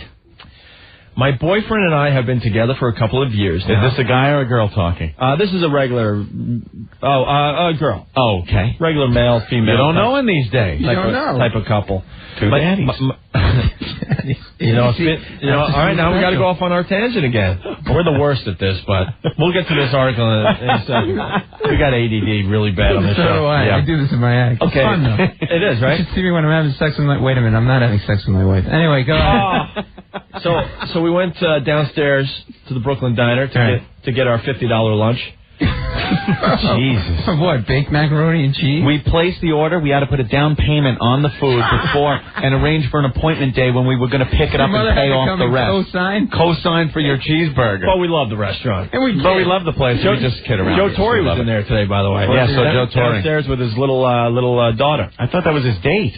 Oh, well, he's a big star. So we order, right? And we're standing outside of the Brooklyn Diner. They said 10 or 15 minutes. And an old gay guy walked by. I got a great rate on my cheeseburger, too. It was a low percentage rate that I got to pay off. And it should be done in 3 years. Did you get a toaster with it? Nothing. Believe me. A blender, nothing? So old gay guy walks by. Old gay guy. Wait. No. He's not doing modern dance. He's doing 30s Jimmy Stewart dance. 30s. From That's a Wonderful Life. I don't know if that made the air, unfortunately, and that was very funny. Oh, my God. Can't say that? Check out the Daily Dump Sheet on FoundFreeMusic.com to read what you missed. The B part of BJ. Oh, okay. Yeah, that's kind of a rough one, but... Just use a code word. All right, okay, I'm sorry. Hummer? Hummer's good. Oh, okay. Fine vehicle, too. All right, anyway. Okay. So, Anthony and I have discussed this. Nothing worse than old gay guy. Old gay guy. Yeah. We see him walking down the street. Now they're angry. They're very angry. Right.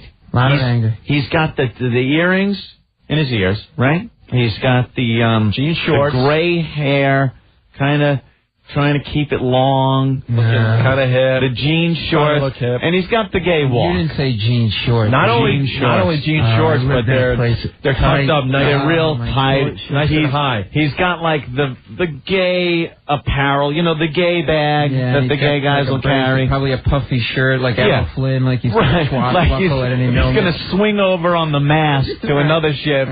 Those guys have so much anger in them. Oh yeah, because there's one in my gym like that. The old gay guy. Old gay guy. He's like 50 years old, and he's a gay guy. Now, gay is meant for the young. We were talking about this. We're like, because we see him walking by, we're like, there's nothing sadder than an old fag. Yeah, I know. Because the gay life, you think of, you're out clubbing it. You're picking up another gay guy. You're slamming each other in your butt. You're just completely out of control, full of energy and X, and you're just slamming each other. Caressing each other. What's your famous quote, Anthony? What? Which one? Butt sex is meant for the young. It's meant for the young. You can't be an old fag. That's in Bartlett's book of quotations. I know, it's famous. And it's credited to me. So did you make eye contact with this guy? No, he's just walking down the street. By and it was just kind of... And he was old. And he's swishing? Like the whole... Very much so. He's swishing down the sidewalk. I hate the short shorts. I lived in a house, in a rooming house in New Rochelle. Get it out, Paul, get it out. And the guy I lived next to me was this really gay guy. When he had short shorts on, and I don't know what he did. I think his whole job was to just be gay. It seems like a full-time job. I think somehow he got an income from that. You know what? That's not even a joke, because Psycho Mark's roommate is a gay guy, and his whole job is to be gay. Just be gay. All he does is work out, right? Twice a day. He works out twice a day, and that's pretty much all. Shave his chest. You got to do that. You got to shave. You got to wear the appropriate clothes and go to the appropriate night spots. And then that's your job. You get home and go, I'm exhausted. One more slamming, and I'll cash it in for the night. Guys, especially old gay guys, do not like comedy. Do not like stand-up comedy, especially stand-up comedy from men. Do not like it. They're very hostile. They'll just sit there, very judgmental, saying, I'll never have that. I'll never have that. They're bitter because they can't do what they used to do. Well, they're thinking back Studio 54 days. They're not limber. Now it's going to be wait. I got to get the walker. If I'm going to bend over like that, I need a spotter. I need my physical therapist. They remember the days of cocaine and colon for everybody. And now, you're swishing down 57th, and two straight guys are looking at you going, it's so sad to be an old gay guy. Who wants to go anal with a guy with a catheter bag? Come on. Right. Psycho Mark. Well, how about the Rear Admiral? What about him? Well, we're trying to tell Paul that you live with a gay guy, no secret. Oh, yeah. An older gay guy, and his whole job is to be gay, right, Mark? Yeah, he goes to the gym twice a day, buffs up, walks around the apartment like he's a feather, and does nothing all day. Does he come on? Has he ever come on to you? Yeah, he gives me great butt sex. Cool? Absolutely not. Cool. Roommate. I mean, you live with a person. Yeah, well, the guy's swishing around. You're a little drunk. You haven't gotten anybody in a few weeks or months. Yeah, so I go right for the man butt. Hey, Ben wants to add something. Ben? Mark, how many times have I been over there and he's walking around without his shirt on? He walks around with these little spandex little shorts and walks around. That's his job, though. I rub his chest hair. I give it I give it a touch. How's that for a topper? That's a tool. All right, Mark. No, but it's totally true. No, they swish around, and it's just, what are you going to do? Is he angry? Is he bitter? Well, now that he's older, a little bit, because, he doesn't get as much ass. But the rich, he's a rich guy, though, right? Yeah, he's loaded. See, the rich gay old guys or famous gay old guys can still get, like, look at Liberace. He had the young Cabana boy. Oh, absolutely. Look at that other guy that died of AIDS, that invented AIDS in the celebrity community. Rock Hudson. He had the young gay guy. See, so if you're a celebrity or you have a lot of money, then you're not as bitter because you're still getting the young man ass. What about Louis Anderson? Louis Anderson, he's paying for it. Fat old gay guy. Yeah. Or if you used to be a DJ on Q104. All right, relax, Mark. But we're talking the standard village old gay guy that's still got to pound the clubs to try to find him some man ass. Hey, Mark, moving on to something else. Are you kind of bummed that you weren't mentioned in the Brill's content interview that's coming out next week? Well, for that fat F that hangs in the studio, that stinky son of a bitch. Dude, I'll tell you. Rick shouldn't cry about it. Who are you talking about? First one to let him in. Who are you talking about? Well, Big Kev, right? In Brill? Hi, Mark. Hey, you sitting right there? Yeah. Good. See, you got your moment of fame. That was it. You hung around the studio long enough so you could get mentioned in Brill's content. Hoo-hoo-hoo. But you don't have a floating head on FoundryMusic.com. That's right. It doesn't come and attack you with FBA. There, he got it. Big Kev. No, I remember, Rick, he would always, come on, Kev, come on in. No problem. Kev brings some pretty entertaining guests onto the program. No, very entertaining. Last one was Balloon Guy. Almost killed the show.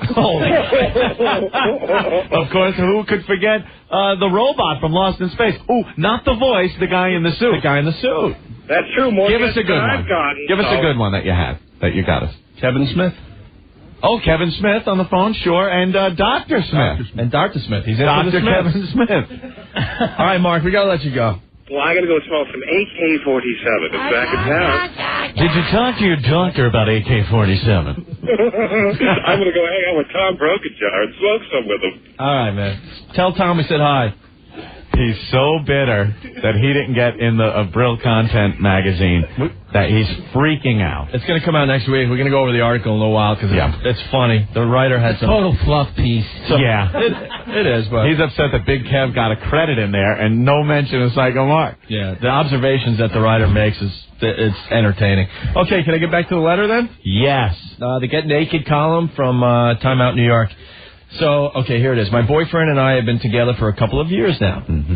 And we both enjoyed... Have you started the article? Okay, just let me ask this. I thought you were just having a casual conversation. Oh. What a dick. Isolate that. My boyfriend and I have been together for a couple of years now. God, that's going to be in a promo now. How's that for a topper? I got my junk in my hand. All right, I do. I got all your, uncomfortable quotes here. Ready to go. Very comfortable. I want to see a bear counselor. All right. All right. My boyfriend and I have been together for a couple of years now, and we both enjoyed bestiality before we met. Whoa! Before we met. Very nice. What are the odds? The guy into the bestiality and the girl into the bestiality. Nice. So easy to hook up a threesome that way. Right? A little kennelration and a whistle, and you got a threesome with your chick. What are the odds? What are the odds? Well, they met at a bestiality forum. Yeah, well, that could increase the odds. All right, here we go. Now I would like to explore that part of my life again. I am not into being with other humans. This is the girl talking. But with animals, there is no emotional attachment. That's true. Basically, it's like enhanced pleasuring yourself, because we're not allowed to say the M word anymore. But my boyfriend doesn't feel the same way. He thinks it's cheating. Come on! I still think it's not like being unfaithful with another human. What do you think? These. Calm down. You're gonna take this, you bitch. And I mean bitch. Is that amazing? Do I smell milk brown on your breath? You're cute. Could I take you home tonight? You're tight. You have Alpo on your collar. You're cheating. Oh, God. I love this cock. Talking about the rooster, don't dump out. Of course. Got to make sure they don't dump out, though, Anthony. Yeah. Is that an amazing letter? Why did she... It's weird that she stopped after she met the guy who's also into bestiality. Why would she stop? Keep it going. They wanted an exclusive commitment to each other. Yeah, they just looked at each other and she looked at him and said, I hear you have genitals. You're right, I do. Would you like to see them? Well, I've never seen you lick them. I like my partner to be able to lick his. It kind of gets the foreplay. Right. I'll just sit and watch.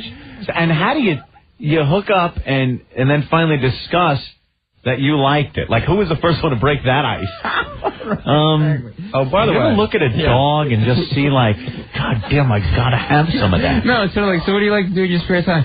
Well, I like to read and nail dogs and. I like to F chickens. It's fun. We saw that video. Oh, the German chicken effer. You know how I like my chicken? On my penis. We watched this video. We watched the video. It was from Germany, of course. And there's this big German guy. He's naked in a barn. He's got a chicken in his both hands, and he's holding it down there. And you just hear the chicken going... It was so...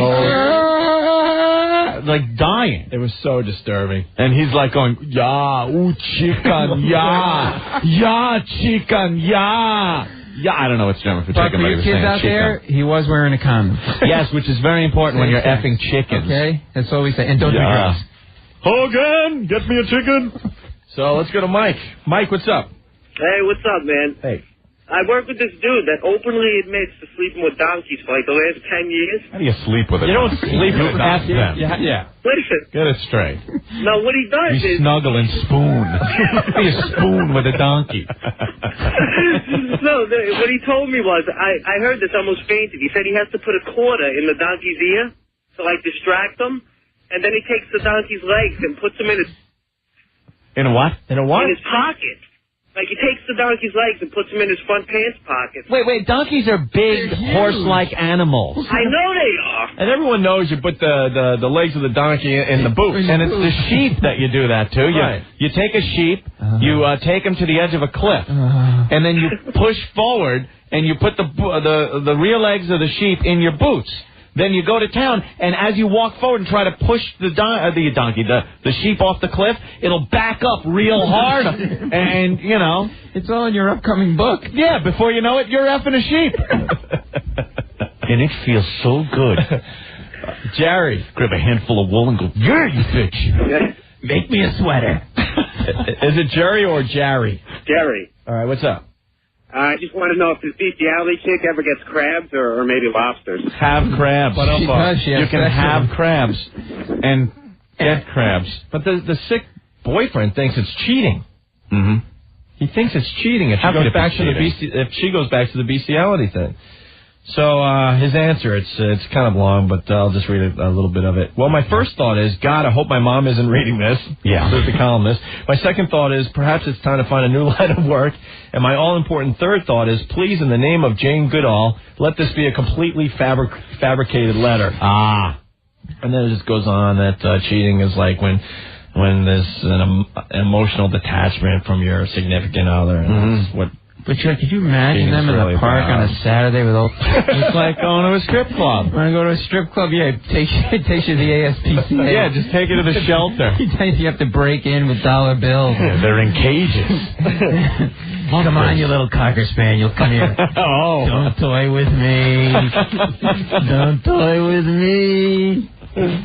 I'm going to the park. The guy who runs the kennel comes in and he sees like this cocker spaniel. The collar's got like $400 bills stuck in his collar. You're hot.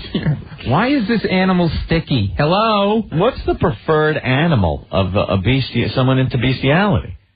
Like what would be like a dream animal? It's got to be. I don't know. It's got to be dogs. You think a dog? We've seen the dog videos on the internet. They say if you put the peanut butter down there, the dog will the dog. Yes, that old urban legend of the girl that came in and the surprise party happened and she had the peanut butter out. What? That happened to a friend of mine. It was a friend of yours? A friend of mine's cousin. I thought it was an urban legend because I heard it from a guy who said it was from his cousin's uncle or something like that. No, I know one of the guys that surprised her. Oh. It was like a surprise for her. Yeah? She was naked and the dog was doing the thing. Interesting. Yeah. I didn't know that was... Because I was at the wedding where the groom told everyone to turn the plates over at the reception, and it was the bride with the best man, a picture of it on the bottom of every plate. I was at that wedding myself. Well, the best man was effing the bride. The bride, yeah. I was at that wedding. So that's not an urban legend either. Just like the peanut butter one. Who believes that crap? She found a dog swimming in the oceans off of Mexico. Wondering how the dog got 20 miles out to sea, she nursed it back to health and brought it back to her home in Iowa. When the dog attacked her cat and ate it, she took it to the vet thinking it had rabies.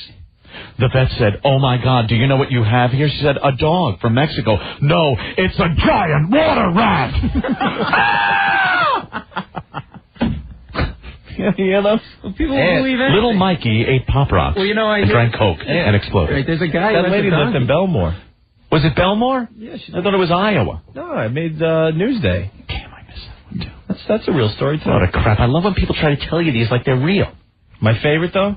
Did I interrupt you? I think I did. Go ahead, No, Paul. that's all right. No, I'm listening. We're off on another tangent. No, See what happens? Go. It's like Mr. Toad's wild ride of conversation. Hey, a train's coming toward me. My favorite urban legend story is the forest fire one. Yeah.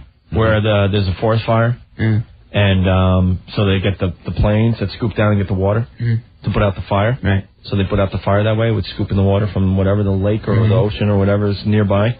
And they put out the fire, and then they go in to... Do they put out the fire? Yeah. All right. Sorry, Paul. So then they go in the woods to kind of, see what the fire was all about. And there's a scuba diver. Yeah. Found dead, not burnt or anything. Still in his wetsuit. That doesn't happen. And he was dead in the forest. And they determined... It's reported as a true story. They determined that the plane came down, picked up some water, scooped him right up, dropped him on the fire, and he just fell. When he's in the plane on the way up, he's got to be saying to himself, "Oh, this is just great. What is this? 8 million divers in the water. This jerk's got to get me." And I was afraid of sharks. I had to listen to my wife. Go near the surface. The things are cooler up there. Well, I'm above the surface. Are you happy now? That's great. I mean, that is such a fabricated story. But think of the poor guy. I would think the first thing that would hit my head is UFOs are real. They scoop because you're now in the water, floating around, looking around. There's just metal around you. As I'm falling, I'm thinking, now, what did the guy at the store say about this wetsuit? Can it keep from being stabbed by a giant pine tree? I never learned this in scuba class. Right. What do you do when you're plummeting from a few thousand feet? Is it 8 quick breaths and then hold? Or is it just, Mommy! Look, my depth gauge works as an altimeter. It's in the negative territory. Hey, I can see my house from up here. And it's burning. And I'm so effing dead. Maybe if I flip with my flippers real fast down. No, this is not working. I'm definitely keeping my mask on. Because I want shards of glass to go into my eye. At least I won't drown. Got plenty of air. All right. Maybe he took his weight belt off, thinking that would save him. Let me get a belt off. Oh, there, I'm fine now. I'm falling so much slower right now. But look at that weight belt go. Hello. That weight belt is screwed. Billy. Newton. What's up, jackass. What's up, Billy? What's going on? I got a funny story for you. Yeah. My ex-girlfriend, all right, tells me how when she was younger, her and her friend would lay in the bed, and they'd have the neighbor's Doberman come over and give fellatio to both of them. Nice. And she said it was the best thing she's ever felt. She likes the German? She liked the German Shepherd, fellas. Good. All right, Billy, thank you. I don't know. Hey, it was bad. I'm not into the bestiality. No. Call me weird. It's that whole thing, like excrement on the body, like that whole... Yeah. It's like sort of at one point, it's like... Seeing the videos on the internet are... What? Interesting. What? We saw one with a bestiality one? Yeah, Dalmatian or something. I know there's one out there that's a favorite. It's an oldie but goodie. It's called Horse Gag. And all you could say is the girl at one point sounds just like this. Yeah. That's all I can do to describe it. You fill in the blanks. But who would want to go near the back end of a donkey or a horse? I don't know. It was called being stump broke. If a horse is stump broke, because it could just stay right near the tree stump that the guy's got to get on to do the horse. You guys got to be thinking I should get a saddle. How do you get behind a horse? You approach from the side. And just you work go your way around. You go with flowers. Yeah, there you go. Oh, no. Flowers. He's trying to have sex with me again. Carrot. That's all you needed. Wilbur. Oh, no, Wilbur. You know Wilbur and Mr. Ed were going on. He doesn't even bring me sugar cubes anymore. Did you read, you think it was a coincidence that cardigan was like a waist size, didn't go over his crotch? He had ready access to the equipment, you know what I'm saying? He could pull the junk out at any moment. And not only that, now that you mention it, how about Mr. Ed's stall with the double doors? Exactly. He could shut the top one, just open up the bottom one, because that's all he really needs for access. And how do you think... That's how you get a horse to talk. Ouch. Why do you think no donkeys talk? Oh, well, it was one donkey. What was the donkey that talked? No, they don't talk either, because you can't get behind them because they kick. They kick you. It's going to be my quest. God, how do you feel, though?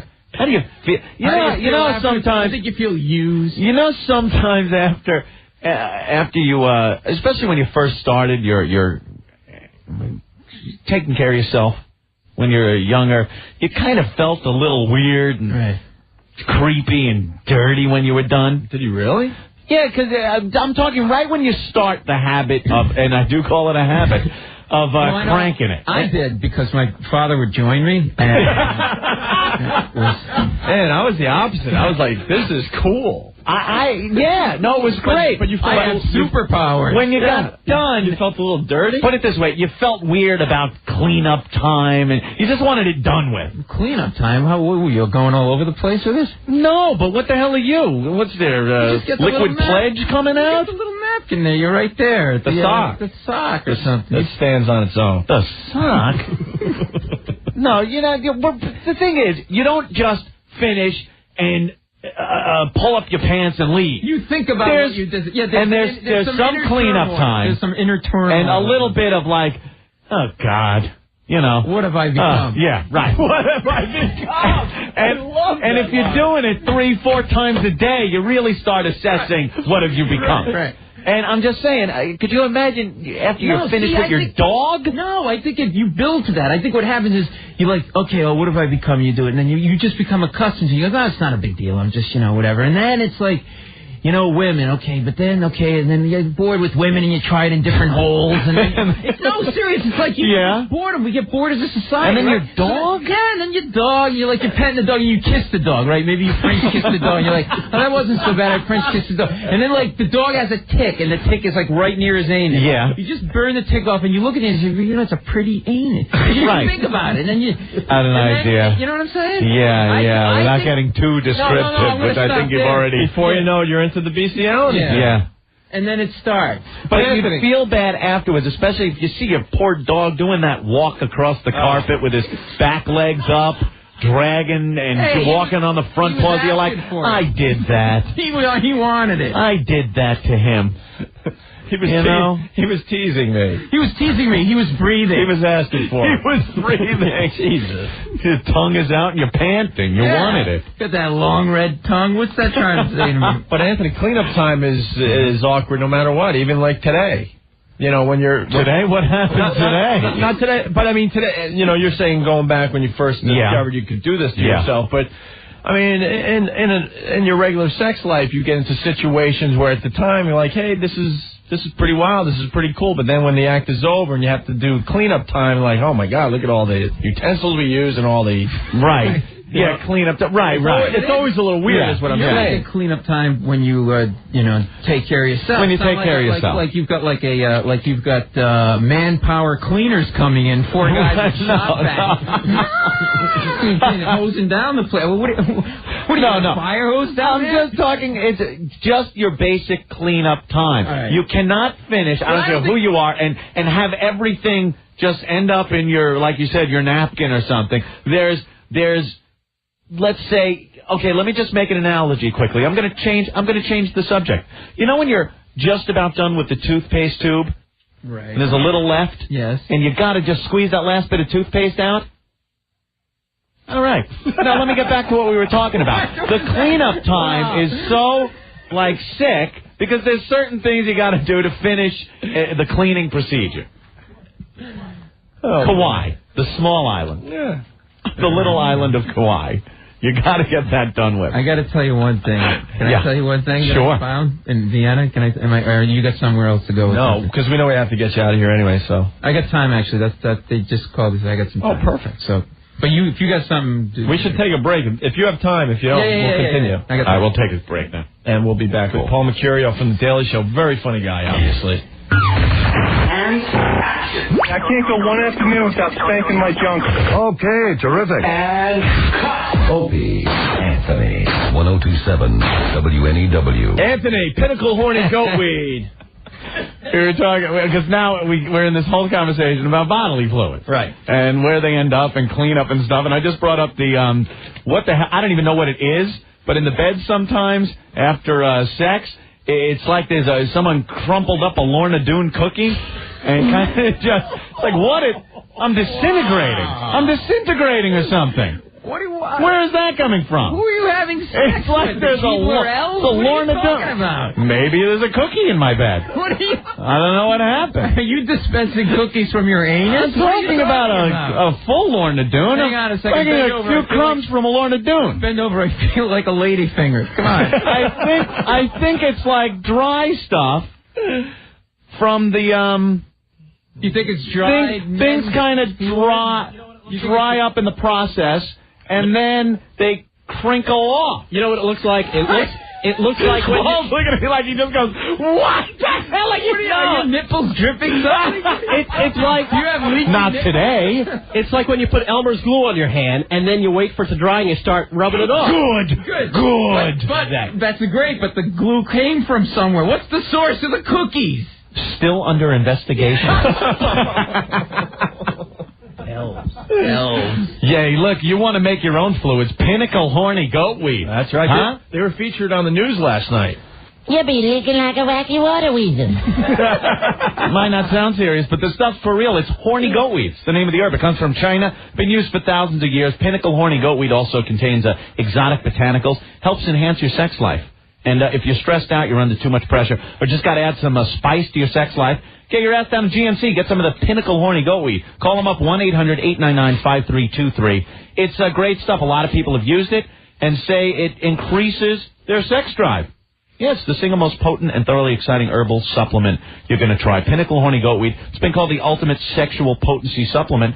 Go down to GNC, get some, or call them up, 1-800-899-5323. 1-800-899-5323. Pinnacle horny goatweed. Get some today. Tomorrow, Opie and Anthony's Wow Road Trip on WNEW. Pinnacle Horny Goatweed is the official sponsor of tomorrow's Wow Caravan. See you on the road.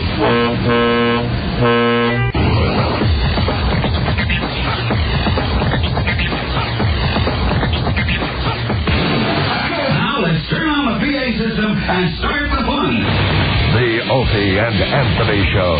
Afternoon radio. This is it. You can't go anywhere else. Nowhere to go. That's like saying you don't like Earth. You're leaving. Where are you going? Opie and Anthony. And we finally have control. Yes. 102.7 WNEW. We got Emily, an ER nurse. Hi, guys. How you doing? We'll see if this is a real story or not. She's going to have great stories. Emily? Hi. Hi. Yeah, it was... The husband was kind of like propping up the dog behind Now we're him. having fun. A jacket over him. Yeah. Yeah. Jeez, I don't know how far that got. Yeah, hold on. They're going to jump out of that. It's okay. Okay. Yeah. It's all in the context. Emily. Yeah, the story with dogs is that after they release, So bummed. I guess, they get extremely engorged. It's just, I don't know what the broadcast parameters are for bestiality. If it's, you just want to keep it from being That's too why I'm trying to be descriptive. careful. Yeah. I'm sorry. Yeah, Okay. yeah. Okay. So I don't know if you guys got the point at this point. The dog was attached to the wife, huh? What kind of dog? It was a mutt. You know, I wasn't looking Common that... street whore. So basically, you know, both had to be put on a stretcher. Probably living in a dog house. At that point, it really just takes time Paul, you for can't say everything to dog kind of calm down. But what? So what, you guys just waited for the dog to calm down? Yeah, we sedated the dog to the point where the dog was relaxed enough that we could Roofies? remove. Is that what you gave it? Some roofies. That's so bad. But I'm telling you, I mean, there's a lot of sick stuff that goes on that, you know, us in the emergency room we get to see. Did you ever get the story, you know, what was going on? I mean, we know what was going on, but where did it go wrong? What do you mean what was going on? The dog lost his keys in her. What do you think was going on? Have you seen my... I wasn't there. I mean, they were completely mortified. I would guess. That's probably the most embarrassing situation you could be in. What the series of emotions are when you realize you can't. What kicks in? What do you do? When do you finally decide to go to the emergency room? You know what? You have to sacrifice the dog. You can't leave the house in that state. Yeah, exactly. You cannot. Fluffy has to go. Yeah, gotta die. Get the hedge clippers out and one bullet. Right. Yeah. And the dog is extremely agitated at that point too, and the woman is completely because the dog doesn't have Blue Cross Blue Shield, and he's paying for this thing. Sorry, Fluffy. Yeah, we had to give her stitches on her shoulders and stuff. It was stitches from what? The claws? Mhm.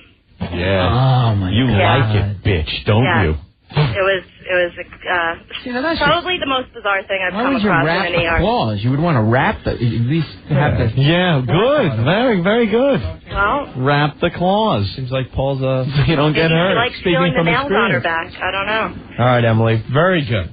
Thank you. All right. Bye-bye. We have, my wife Macra made some paw covers for the dog. And, that's all I'm saying.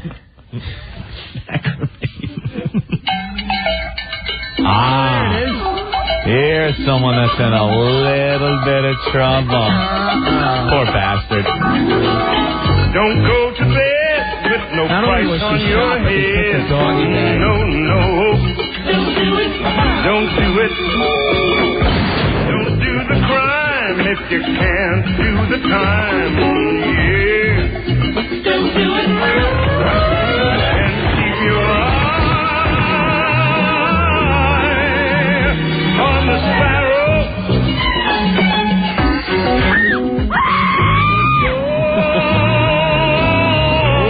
You're a filthy whore.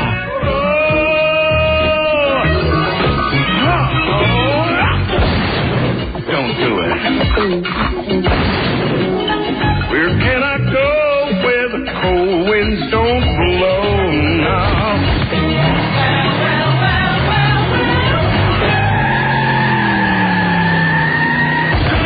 Bitch, that's funny. Oh, look at that. Well, Opie, on the Robert Blake front, it seems that a Los Angeles TV station reporting Robert Blake is the main focus of the police investigation. We said that as soon as the story broke. It was obvious, right? He's got an OJ thing going here. Yeah. But see, Blake was a little smarter. He hired someone to do someone else to do the deed. To do the dirty work. Right. OJ, as we all know, did it himself and somehow got away with it. We all are still to this day amazed at the cunning of OJ. He has a videotape of it. He had a friend come, he had a videographer come in the bushes and tape the whole thing. Not admissible. But you look at the OJ thing and how sloppy and shoddy this murder was. The Marsha Clark and this guy Darden are around and making money and TV or whatever. It's just like they should be shipped out of the country. They should be sterilized. Losing that case. How do you lose that case? It was the most. It's not like he planned anything out. I mean, he was pissed off. He got himself a sweatsuit and that hood thing, a knife, and hacked two people up and left more DNA interspersed where there's no possible way anyone else could have done it. And I'm home free. Bruno Mali, I only own that pair for a year or two. He left OJ cufflinks, his social security card. Everything. I don't know. We can't nail this guy. I wrote in blood OJ was here. We need Beretta for this. Or at least the parrot. She was bludgeoned over the head with a Heisman Trophy. Is that? I don't know where he got it. The real killer. So what's any more details on Blake? What do we got today? Anything? Well, she's in the car. He's in the car, honey. I gotta go in and I left my. He left his gun. In the. Left my gun. I just picture him bumbling, like flipping the gun in the air and going, oops, and dropping it under the table and oops, and then just eating a spaghetti and leaving and go, I forgot my 44 under the table. He had a 44, which is a large weapon. I think when he gave him his salad plate, he actually gave him his 44 at the same time. The waiter. Maybe that was it. Maybe that was it. They thought it was a utensil or something. 44 is a pretty big weapon. It's not like a little throwdown that you might have or something that you might lose under the table. It's not something that Jim West keeps in his boot when he's right. A little Derringer or something. Exactly. No, it's a big gun that would probably go clunk when it hit the ground. Exactly. You can't miss it. You probably need to move the salt and pepper shaker off the table to make room for the gun. Just to make room for the gun. The hand cannon that Dirty Harry used, a 44. She's sitting there, okay, you go get the gun. I'll stay in the car with the leftover chicken cacciatore. Right. Did you see the sign of the place they're in? It looked like the Tellos. The lowest end some dive restaurant that he's been going to from what I hear for about 20 years. Like, you know, the amount of cooking involved is opening up a can of Chef Boyardee in the bag. Throwing it into the plate. Okay, ding ding, number 7. Any food that comes out in the shape of the can it was in. Right, exactly. Great food. Right. The Tellos, I think it was. Great food. The cranberry sauce. He's not taking the lie detector test. Yeah, he's not taking that. And his lawyer has gone into this attack mode on the girl, on the dead girl. He's now saying that she was a despicable woman, which she was, if the facts are true. She bilked a lot of these old guys out of their money, and she was obsessed with fame and famous continued people. her business after she married him by still sending out naked pictures of herself to lonely men. Lonely men. But like they were old pictures, so she looked hot. She was a real pig. No, they weren't even pictures of her. Oh, she was sending out pictures of other women saying it's her. Hey, there you go. Passing it off as So that probably never happened. She was not. Just like internet pictures of, hey, this is me. Yeah, sure it is. Let me put it this way: she makes Shantae Kimes look hot. A Shantae Kimes joke. Nice Holy reference. Jesus, Palomino. Bravo. Yeah, but it's looking real bad because, like I said, his lawyer went into this mode where he's attacking the girl. He's not taking the lie detector, and his stories are a little shaky about going in and getting the gun. And then one of the owners of the restaurant says he came in all nervous and stuff, right, and freaking out. Down 2 glasses of water as he was sweating, and didn't recover a missing weapon, and then went outside, saw that his wife was shot in the head, and then freaked out, ran across the street. But things just don't quite add up. So there's police at his house taking stuff out of the house. And they've impounded the vehicles from the house. And the vehicles, always an important part in celebrity murders. Who could forget the Bronco, by the way, that had everyone's blood on it involved in the murder, was parked in front of O.J.'s house. Hitler's with blood O.J.'s was on blood. it. Like everyone that's ever been involved in murder. No, there's a 8 billion to 1 shot, it ain't me. Sacco and Vanzetti's blood were on it. wow. Just a reference man today. Yeah. Listen, let's step back a minute. Robert Blake has not been on the air in, 25 years? Yeah. You know, I don't even think they had residuals back then. Why is he packing such a big piece? Who's coming after him? What does he have of any value? He's saying that he got the weapon because his wife was getting death threats. From her shady past. But now people are also saying that there weren't any death threats or... I got the gun because of my wife's death threats and because I was going to kill her. There was 2. Kill her. I'm thinking he was supposed to go into the restaurant, say he forgot his gun. If he did pick up his gun, he left it there on purpose. Right. He goes, I forgot my gun. Let me go inside. It's perfect now for her to get shot because he doesn't have his gun with him. Right. He's supposed to go in, get his gun. That's where he drinks his water and stuff. Come out after she's shot. And then as the guy that killed her is getting away, he fires a few in the air looking like, hey, I'm trying to save her. He fired some in the air? No, he didn't go out. He pussied out. Beretta pussied out. He stayed in the... Supposed to make it look good, like I'm going to come out, start shooting at you, but I'm going to miss you. Wouldn't that be perfect? Then you go home. It makes perfect sense. Now, I got powder burns on my hand, but I was shooting at the bad guy. I'm shooting at it. It covers him totally. So he goes in 2 glasses of water, he forgets to come out. He forgets to come out, or he's too scared to come out because there's a guy that killed his wife out there, and he knows it. Just don't shoot over my head, okay? We'll both get through this. And then if that don't work, we'll take her to Bill Shatner's swimming pool because that's another great place to kill your wife. Yes, it's perfect. What a great crime is it? And I got off scot-free. No one even suspected Captain Kirk would kill his wife. Listen, you need Columbus Columbo on this, doesn't he? Yeah, we already went through that route. And there's there's that. You watch Columbo, and you see, like, crimes being solved where the celebrity criminal just planned this murder out meticulously, and he gets caught because Columbo. Yeah, pardon me, one more thing. The window. Why were there footprints beneath the window if no one came out the window? And then the guy's always got to be a smartass. He should just go, hey, Lieutenant, I don't know, figure it out. He goes, elementary, Lieutenant Columbo. Of course the gardener was out there. The gardener, I should have thought of that. And before you know it, the guy just effed himself by talking. By the way, Columbo had sex with his dog. Did he? Bestiality. Bestiality. I would just pop my eye out. What I used to do as far as bestiality is concerned. Remember I had that bloodhound in my old car? I think her name, what was her name? Her name was Jody. Hua. Jehoah. It was a Hua. I think she was. Were you with someone last night? So I would go with my bloodhound. And what I would do is I'd put a little Alpo in my eye socket. And before you know it, my bloodhound is pounded on it like it's a pretty Peppy the Poodle. Because I love getting skull effed by my bloodhound. He's doing it so hard I can see spots out of my eye. It's it doesn't wonderful. have an eye. It's a slight pain, but it's a good hurt. It's a good hurt. You gotta it work clears for out the sinuses. Actually, I put sausages and bacon strips. And he goes, I can't believe it's not bacon. He goes, it's bacon. Later in life, you had to put cycle 4 because the dog got older. Yes. And I also like putting a milk bone in my A. By A, I'm saying because I'm on the radio. Hey, Vinny. How you doing, guys? What's up, Vinny? Hey, did you guys see in the New York Post the Page 6 cartoon this morning? Oh, yeah, that's It's great. It's got a picture of Robert Blake with his arm around O.J. and the lawyer saying, we got an airtight alibi. And they got O.J. I was with Robert Blake that night. No, but was he with J or was he with O?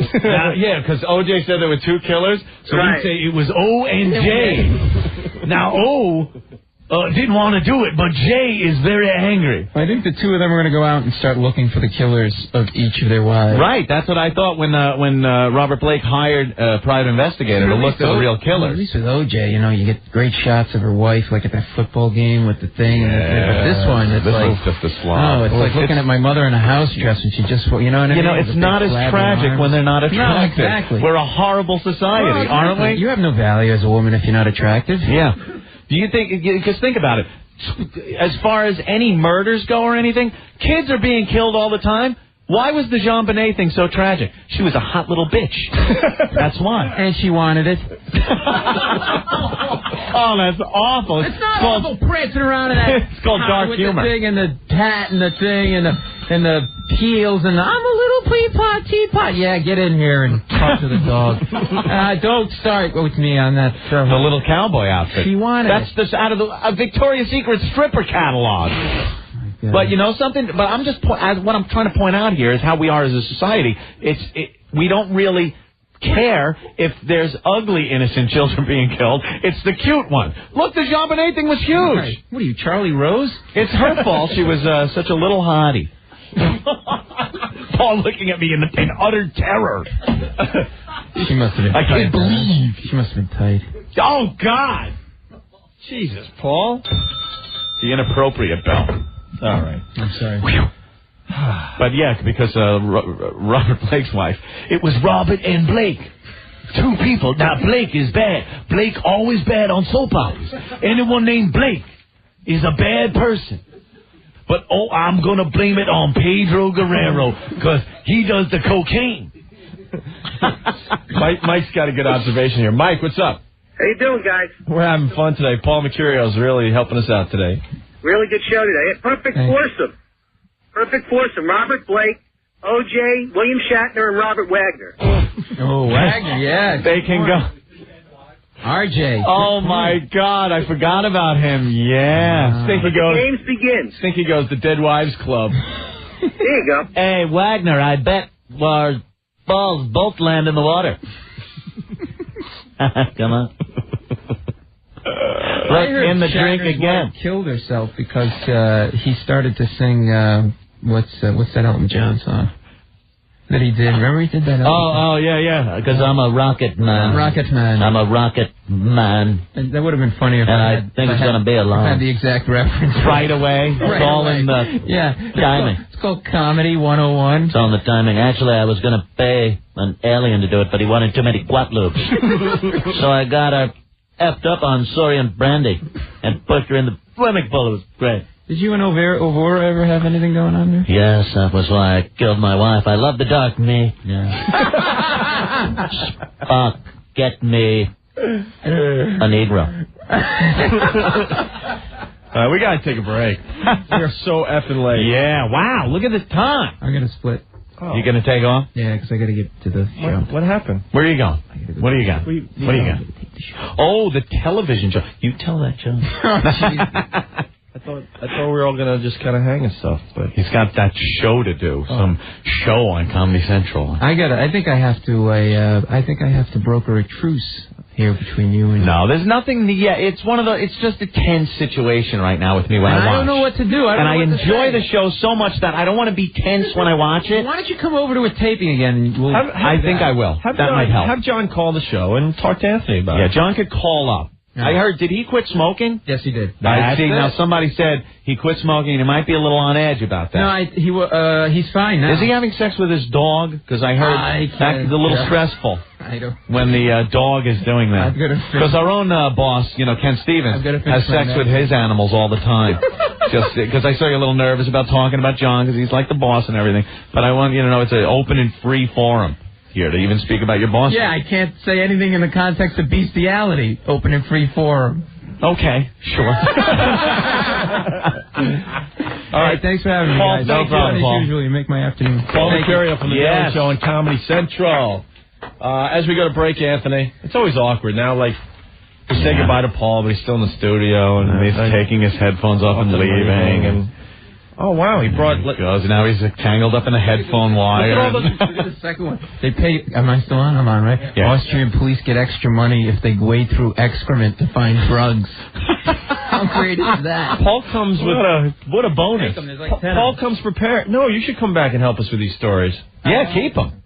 Girl survives blood-sucking attack by 150 ticks. Yeah, 150 ticks? That's natural selection at work. You should die from that. How do you not run away from ticks? It's like a slug is coming at you. Oh, no! A slug! I'm going to finish my 8-course meal, have a manicure, and work out. Oh, no! It's like that scene from Austin Powers. Yeah, with the steamroller is coming out. Oh, no. How the hell? She's riding. She's riding. She's on a bike. That's natural selection at work. You should not. You ticks should not have. What kind of ticks do they have in Austria? Like big German ticks. Oh, I say, come and get you. Goose-stepping ticks. Blitzkrieging ticks of the Luftwaffe. And then she was riding through a field and they attacked her. They parachuted in. Death from above. That and the scuba guy fell on her from the air. And the next story, police paid extra to strip heavy corpses. Yeah, that's in Vienna. It says Vienna, right? Yeah, Vienna. You got to go to Vienna. They pay the police extra to have to strip fat dead guys. Nice. And tell them, look what they pay him. They pay him $21.79 extra. $21.79. $21 extra. Hey, look at that. $21.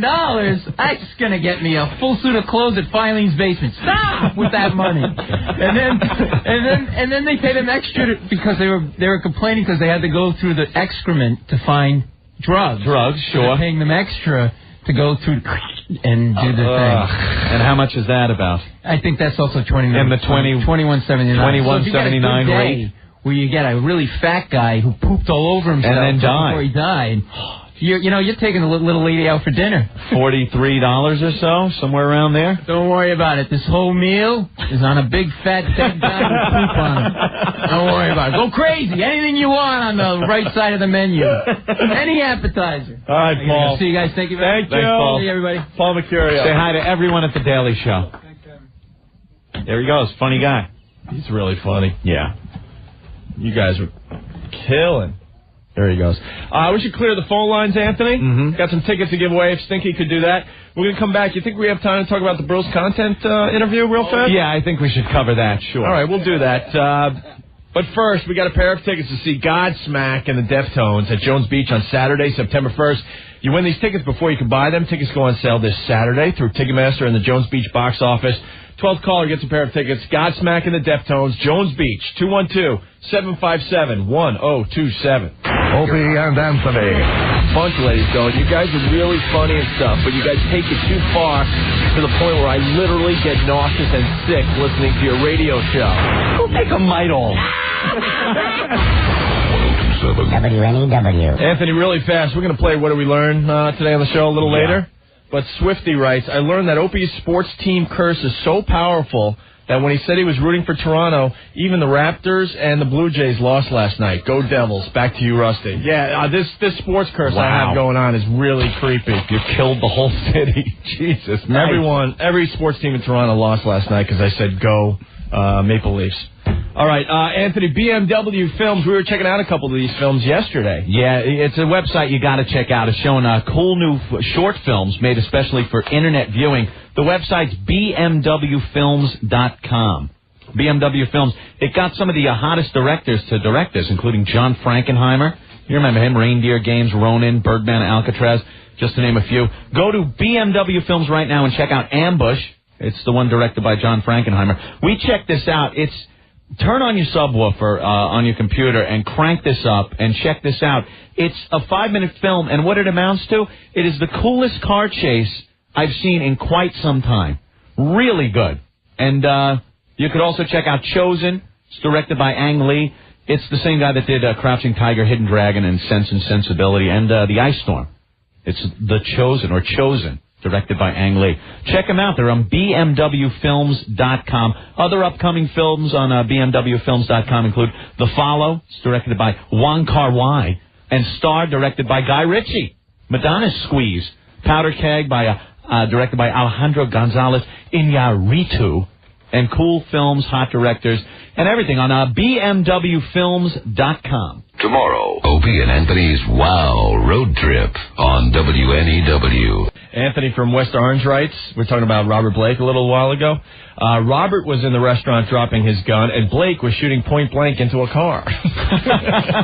Anthony, Sam Adams. What? Oh, look at that.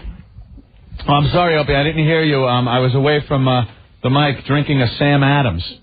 What were you saying? What a coincidence. Why? Don't tell me it's a Sam Adams spot. Yes, it is, Anthony. Sam Adams. Which means legally you're allowed to enjoy that fine Sam Adams live on the radio. The only reason I'm drinking it. Of course. I'm waiting for the heroin sponsor to start so I can start booting up and skin popping. We get to know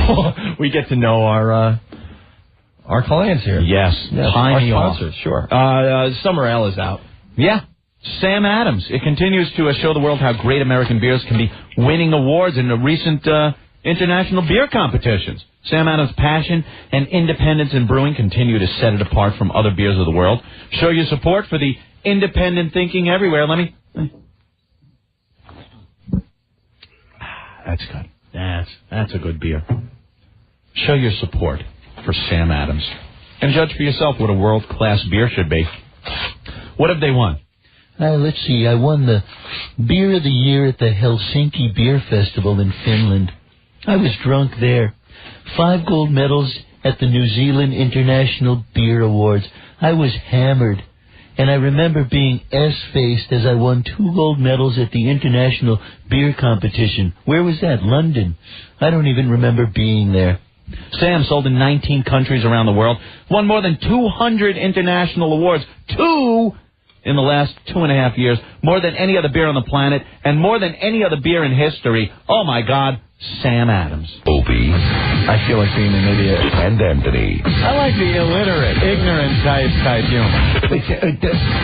You're definitely brain damaged. I have no idea. Darwin's theory, survival of the fittest, you should not be alive. Anyone else getting dumber in here? 1027 WNEW. Opie, breaking news. WWF drops XFL. WWF Entertainment is discontinuing its professional football league, the XFL, after only a year of operation. The company said today, the additional investment needed to further develop the league was not worth the potential return. That is it. End of story. No more XFL. History. That's it. Bye-bye. No more XFL. It's over, Johnny. Wow. How about that? How about that? I told you, Maggie. What did I tell you? Yeah, they're going to have a field day with that, I'm sure. Yeah. Go talk about that for 18 straight hours. All right, Ann, we got a couple things we could do here. Angela, we got Angela's audio from the HBO Bellevue special. Yeah. And we got this article that's coming out in Brill's Content next week. I can't decide. I can't make decisions. I'm horrible with these things. Well, the thing with Angela is pretty interesting. Meanie, miny, what? Can we get Angela back on the phone?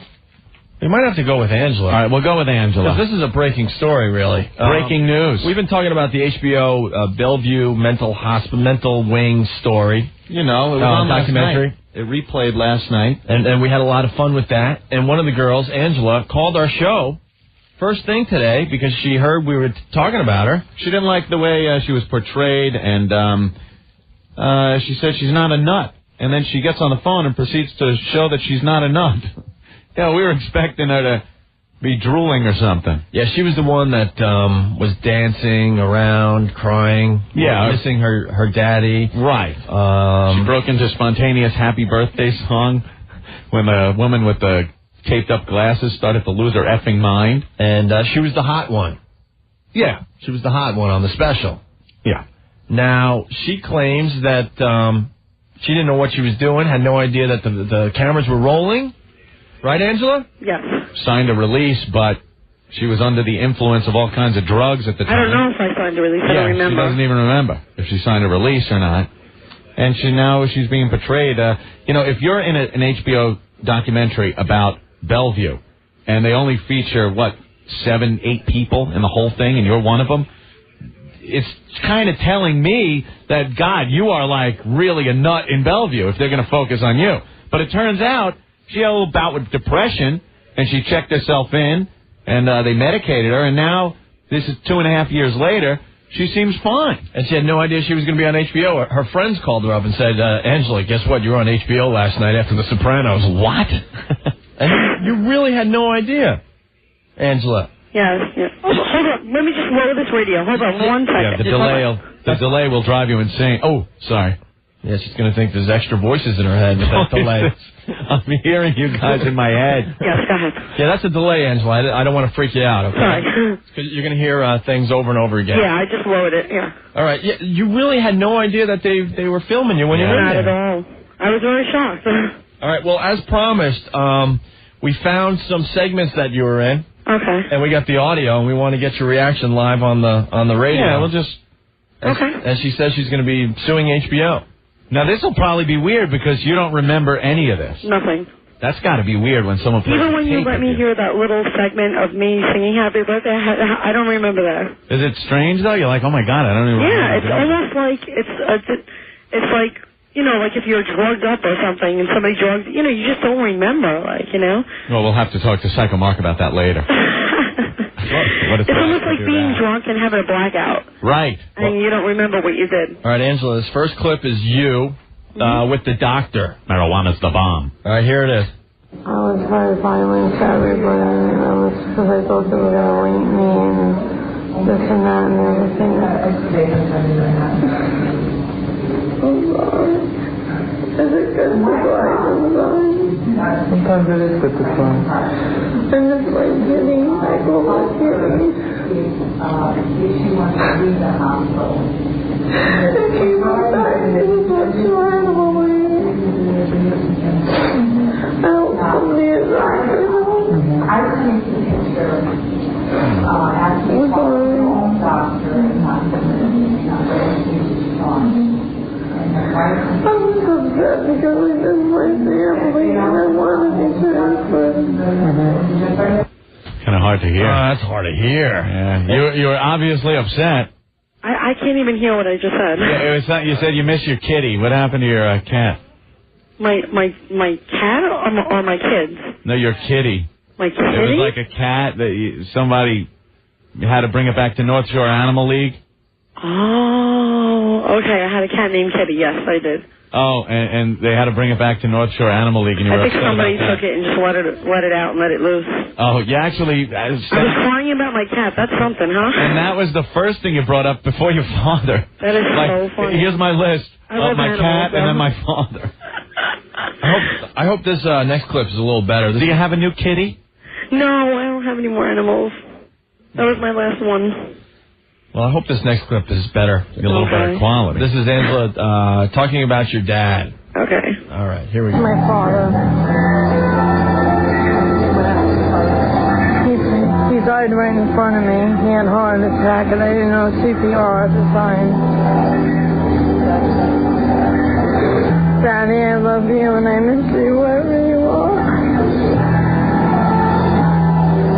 He was my sweetheart. He was my life. He took me everywhere. Since she's 17 years old, she's been in... Whoa. Wow. You were pretty upset there. Yeah. When I come to my father, I get upset. Yeah. And you have no You know what upsets me is that, I mean, I wasn't really saying any crazy things. I was being emotional, but it's my personal business that, you know what I mean? Like, they should have never done that. I mean, I could see if, I don't know. I just you weren't going like cuckoo and banging your head exactly. I was against the just wall. being emotional. It's like you're Which being I don't upset. mind in a way, but I do mind in another way because I don't want anybody knowing about my past if I don't want them to know. Right. Like, because people that recognize me are going to be like, wow, that's the girl. And it happened to me 5-6 times already. Wait. Now, people come up to you on the street? People have come up to me. I go sing karaoke like twice a week at a bar with my friend. He's a DJ. And don't tell us exactly where, but like what? No, I'm not. What town? I'm not in Brooklyn. In Brooklyn? Bay Ridge. So the thing is, wait a minute. hold on. Angela, hold on. Are you like from the Bay Ridge area? I'm from the Bay Ridge, Sunset Park. I think we're neighbors. Oh, really? And I think I know exactly where you're talking about because there's a sign outside that says karaoke. Yeah. Yeah, I just passed it the other day. I got to get in there and see you sing. I have a good voice. I live right in Bay Ridge. So wow, I see. Around. Okay. That would have freaked me out if I was going down the street and I saw you. Hey, look, it's Angela. Hey, she got out. That's what I'm saying. She got out. Opie, you fool. It's really crazy. So, I've had people come up to me, and I'm at work right now. Yeah. I don't think my boss, listens to this station, but what if he did, He's going to be like, wait a minute, that voice sounds familiar. That's Angela. She's working right now. Wait, your boss doesn't know you were on this special? No, I don't even want to tell him. And what planet is he from? He's from planet Mars. I would think everybody would know you. He's stuck in his own world right now, my boss. Good thing. Yeah, so he's the owner of a couple of stores, so he's very busy. So. If he starts catching on, just give him some of that lithium and the stuff you were on in Bellevue because so he doesn't remember. Oh my God! You could hear the way you talk now and the way you were talking in the special. You could hear my words before. Yeah, you were like, yeah. You were all exactly. They had me on lithium actually. Lithium. They had me on lithium, which I'm allergic to. That runs the Enterprise. Oh wait, that's dilithium. Angela. This next clip is going to be pretty intense. You really don't remember dancing around with a picture of your daddy? Not at all. On the HBO special? And Not at all. It was to the song "Daddy's Home to Stay." Oh, great! And you're dancing, and you're That's spinning. That's me too. You're spinning around, and you occasionally reach up to the sky and look up and start like really crying, and then you put your arms around yourself and start like dancing around in a circle. Wow, I'm going to see the tape later though. Are you? Oh, I'll be very interested to hear this. Yeah. You want to hear this, really? Yeah. If you don't, we'll just forget about it. It's intense. All right, here we go. Angela. Just play it. If she doesn't want to hear it, just pull the phone away from your ear. No, it's okay. Okay. First time she's hearing this.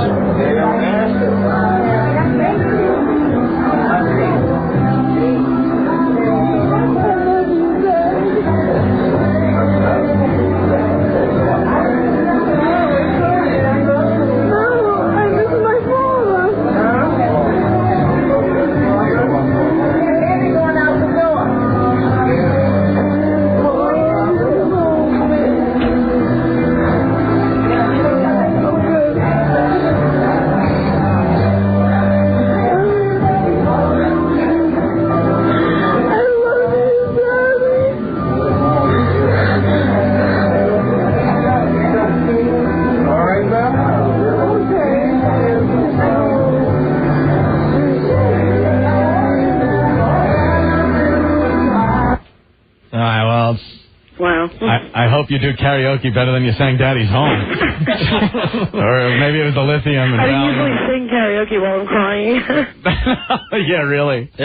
Oh, God. That would be like a huge hit if you sang Daddy's Home at karaoke. If you're on medicine, it magnifies everything. Plus, that song my father used to sing to me. Oh, no. Yeah. Oh, why was it on? Did you pick it? Oh, well, you obviously don't know now. I have no idea. Oh, man. I don't even know. I just can't wait to see this tape later after work. I'm dying to see this tape. That was an intense moment on the show. Yeah. On the HBO show. It's kind of hard to hear, but you were really losing. See, but if people would look at it and realize, I'm not crazy. I'm being, like, say you're home, right, and you hear a song that reminds you of somebody that you missed or died or that a loved one or whatever. Yeah. You're going to get emotional. If you're by yourself, you might cry. If you're a faggot. Normal. I'm kidding. But, you know, teasing me. Yeah. My brother just called me. He was like, was that you on the radio? I was like, yeah. Yeah, that was me. Oh, God. Yeah, but like we were saying before, if you're in a Bellevue special, and then you walk down the street, people are going to think you're a kook. I know. You know, it's a good thing, I guess, to come on. It happens that I went there because they would give me better help. I heard about the hospital's really good. Yeah. But now that they did this to me, I mean, it's unbelievable. A lot of people calling in saying she's full of it. She has to remember doing all this stuff. I honestly Did you see the special? She was like totally drugged up. That's what I'm saying. You're not in your right frame of mind. Plus, when you're totally depressed, you're not in your right frame of mind. So that's a double whammy. Yeah. All right, Angela. All right, we have you penciled in to come in, right? Excuse me? We have you set up to come in live? Yes, on Tuesday. Tuesday, good. Nice. We'll get your thoughts on the tape because you're gonna watch it tonight, huh? Yes. All right. Alrighty. All right, Angela. Well, thanks a lot. I'll see you Tuesday. Okay. I'll see you Saturday for karaoke. Oh, okay. Take it easy. Okay. There she goes, Angela. All right, bye-bye. Those clips are tough to hear. That's hysterical. She's my neighbor. I swear, I was just passing by that bar the other day, and I saw a sign that said karaoke this Saturday. It's outside. Like, oh. Okay. You should go bring a video camera. What? Yeah. Put on Daddy's Home. No, that's terrible. Come on. Probably in the jukebox. All right, well, what a day, huh? Yes, we got a banner show. We could do a little bit of what did we learn today. I want to thank Mick Foley, Mankind, Cactus Jack, Dude Love, whatever you call him. The place was crowded with all those guys in it. Yes, yes. He's a great guy, and it was a lot of fun having him on the show today. Also, Paul Mecurio from The Daily Show. Very good. Couple things really fast. Keep voting for your favorite in the whipped cream bikini contest. By showtime tomorrow, we'll be down to 4 girls, and we'll announce the winner on Monday. So you got to keep voting every day. Yeah. Up till Monday, okay? Can we get a karaoke machine for Tuesday? Yeah. Kookie-okie. No, I'm kidding. Come on. She sounds like she's got a sense of humor.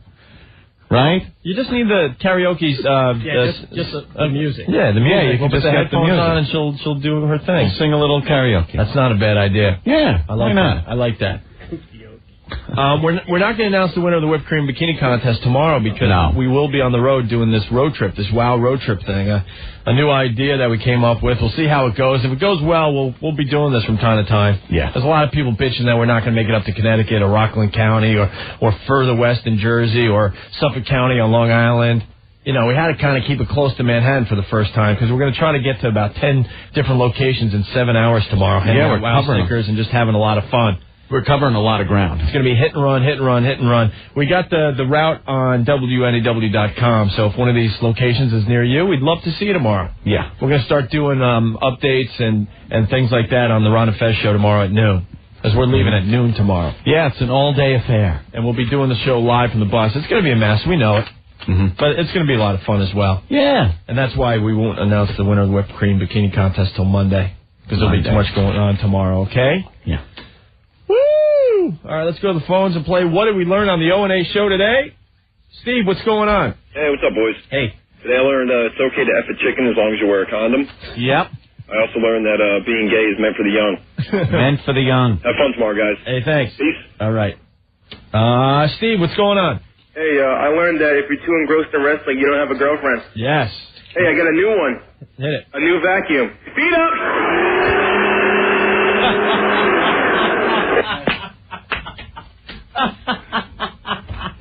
Boy, they love to get you. He's cringing, and he's got goosebumps. You are great. Man, that is the weirdest thing, isn't it? Tom, what's going on? Yo, what's up, boys? Hey. Today I learned that Eeyore is a homo because he gets nailed in the butt. Howdy, faggot. I also learned that if Opie works in a vacuum shop for his next job, he's going to wind up in Bellevue. Yeah, I would.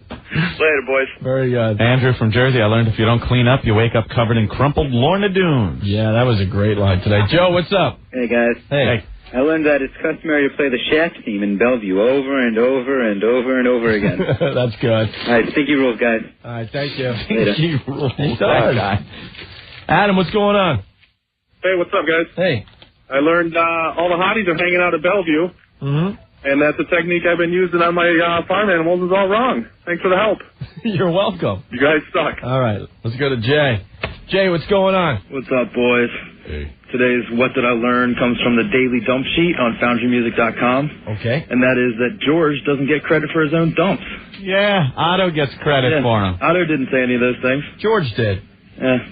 All right, good job. Kind of wacky. Very good. All right, boys. Bye. Jason from Bloomfield, I learned Bellevue Hospital is great for picking up drugged-up girls with nice cans.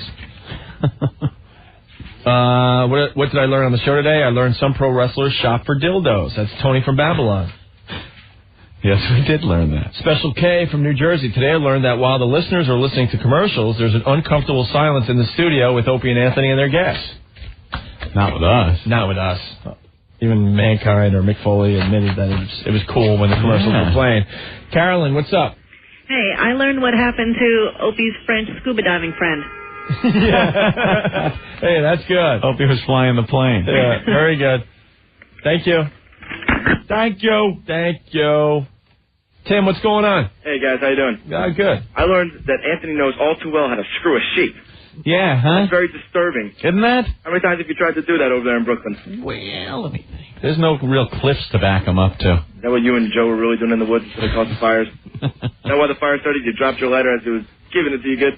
That is disturbing that I knew that and knew about the putting the child in the shopping bag in the bathroom stall. Like, I told those, while you're fascinated at the story itself, you're frightened that I even know about it. Exactly. Yeah, same with me. All right, guys. Thank you. Take it easy. All right. Today I learned that Paul Mecurio has two dads. Today I learned that I learned a new sound, horse gag. Today I learned Ann suffers from PEG, post guilt. No, only when I'm pleasuring, or back when I was just starting. Today I learned now I don't care where it goes. You don't care where the web winds up. Where you fly that web. Right. Today I learned to wrap the claws. Mm-hmm. Today I learned forget the Third Reich. Watch out for the ticks. Today I learned Angela is more normal than 90% of the women who call the show. Yeah. Hello. That woman should be in Bellevue. Hello. Dave. Hey guys, how you doing? Good. What did you learn? I learned today that Mr. Ed sounds remarkably like Don Imus. Yeah, that was really? Hey, Wilbur. That was a little bit in there. Stop trying to hump me. And Don Imus is No, it doesn't. Shut up. Jack F. Douche C. Wow. Dan from Hoboken, I learned you don't canoodle. What does that mean? I learned you don't canoodle a donkey, you F it. I love when the canoodle word makes our radio show. Casino from Hell, I learned Louis Black is a happy Jew. Mm-hmm. Dan from Hoboken, I learned only Japanese guys and crazy chicks do karaoke. I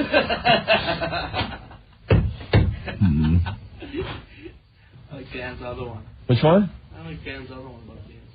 Which, I think I threw that one down. No, there it is. Dan from Hoboken, I learned I now have to decide which of 3 stations to instant feedback in the morning. I learned because it was taped 2.5 years ago. I hate this place. Nothing works here. The medication doesn't work. I've been here for 9.5 years. You think he's still at it? Probably. Oh my God. Could you? All right. Ben's telling us to get the hell out of here. First thing we got to do now is say goodbye to the lovely and talented Kelly. Kelly. She broke our heart today. She comes in and goes, by the way, guys, today's I'm leaving you. My last day. I was like, she's breaking up with us? Like, no, her internship's ending. Like, damn. Aunt and I had no idea. And that's no one said Rick anything. is trying to say that he told us. We had no idea, Kelly. What are you going to do? Yeah, where are you headed? I don't know. In life. You sure you're going to be okay with Bellevue? You're not going to end up in Bellevue on a tape, are you? You might see me on HBO. On an HBO special? You're going to be all right without the show and stuff? Yeah. You going to come back and visit us? Yeah, I'll come back and visit. Why are you a star at Ocean Township Intermediate School? My little sister. Yeah. 13 years old. Nice. All her... Does she wear a Jean Bonnet cowboy hat? All the little guys in her class listen to the show every day. Yeah. Young boys, yes, dear. Oh, okay, so you're like a star there. Yeah, they cut out my picture from the internet. Yeah, I bet. What do they do with it? I don't know. I bet they feel guilty afterwards. They tried to. I bet clean up tons of bits afterwards. She said they laminated it, but I'm not sure. Yeah, what kind of laminate would use that? Oh, man. Well, so you have no plans, or what are you going to do with the time that you usually would spend here? Well, I'm going to go to the beach. Beach. I'm going to have a lot more time on my hands because I'm not going to have to worry about who's trying to pick her up around here. Yeah, like all the guests wanted her. It was ridiculous. Thanks for protecting me. We were protecting her like a little sis, right? There you go. Maybe she could move in the upstairs of your parents' house. Hey, like that other girl that disappeared many years ago. Karen. For all the freaks out there that need to know everything. Right. Yeah, where is Karen? My long-lost sister. It's like a soap opera, for God's sake. All right. Well, best of luck in any future ventures you may have. Thank you. That intern we didn't get rid of. Yeah, really. Actually, could you, Yeah, you're the first intern in a while that made it through the whole program without getting fired. Could you do one thing as your last duty? We're giving you the power to fire yourself. Could you just fire yourself? Can Ben do it for me, please? Ben, you want Ben to fire you? No, because it's not going to be real. Because Jesse, I hated his guts, so it was very easy. Yeah, no, just let her. All right, she's going to leave. The next person that's going to get fired from our show, we will make fire. They'll have to fire themselves. Fire themselves. The ultimate degradation. Yeah. Giving them the power to just fire themselves is the last thing they have to do. Yeah, we can't have Kelly do that. She was a great intern. Helped us out a lot. All right, Kelly. Thanks, guys. Bye-bye. Bye. Even though we'll see you after we end the radio show, but I guess for the radio audience. For the radio audience, bye-bye. All right. Daddy's home. Kelly, I miss you. I miss Kelly. I had to drop her off at the North Shore Animal League. Hey, Rick. O'Neill, what's going on? Hey. I learned today that if I'm ever scuba diving and caught in a plane, I'll take my weight belt off. I'll fall a hell of a lot slower. See, we had life-saving rules. Nice. All right. Take it easy, guys.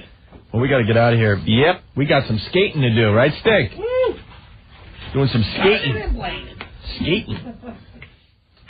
It's not called rollerblading. Rollerblades are our brand. It's called inline skating. Inline skating. That's right. Stinky looks like a locomotive as he's puffing a joint, rolling down the... No, Stink, he kicks ass. Yeah? We have a sick crew that go skating, and I hate... Here's Stinky rollerblade. The smoke coming out of the top of his head. We go, I don't know, once a week. We have a crew. Psycho Mark's one of the guys. And, Great. And Dina Cola joins us and a few other guys. And every time we go, look, let's just take it slow, enjoy the scenery, and have some fun. And by the end of it, we always are competing and just killing each other. It sucks.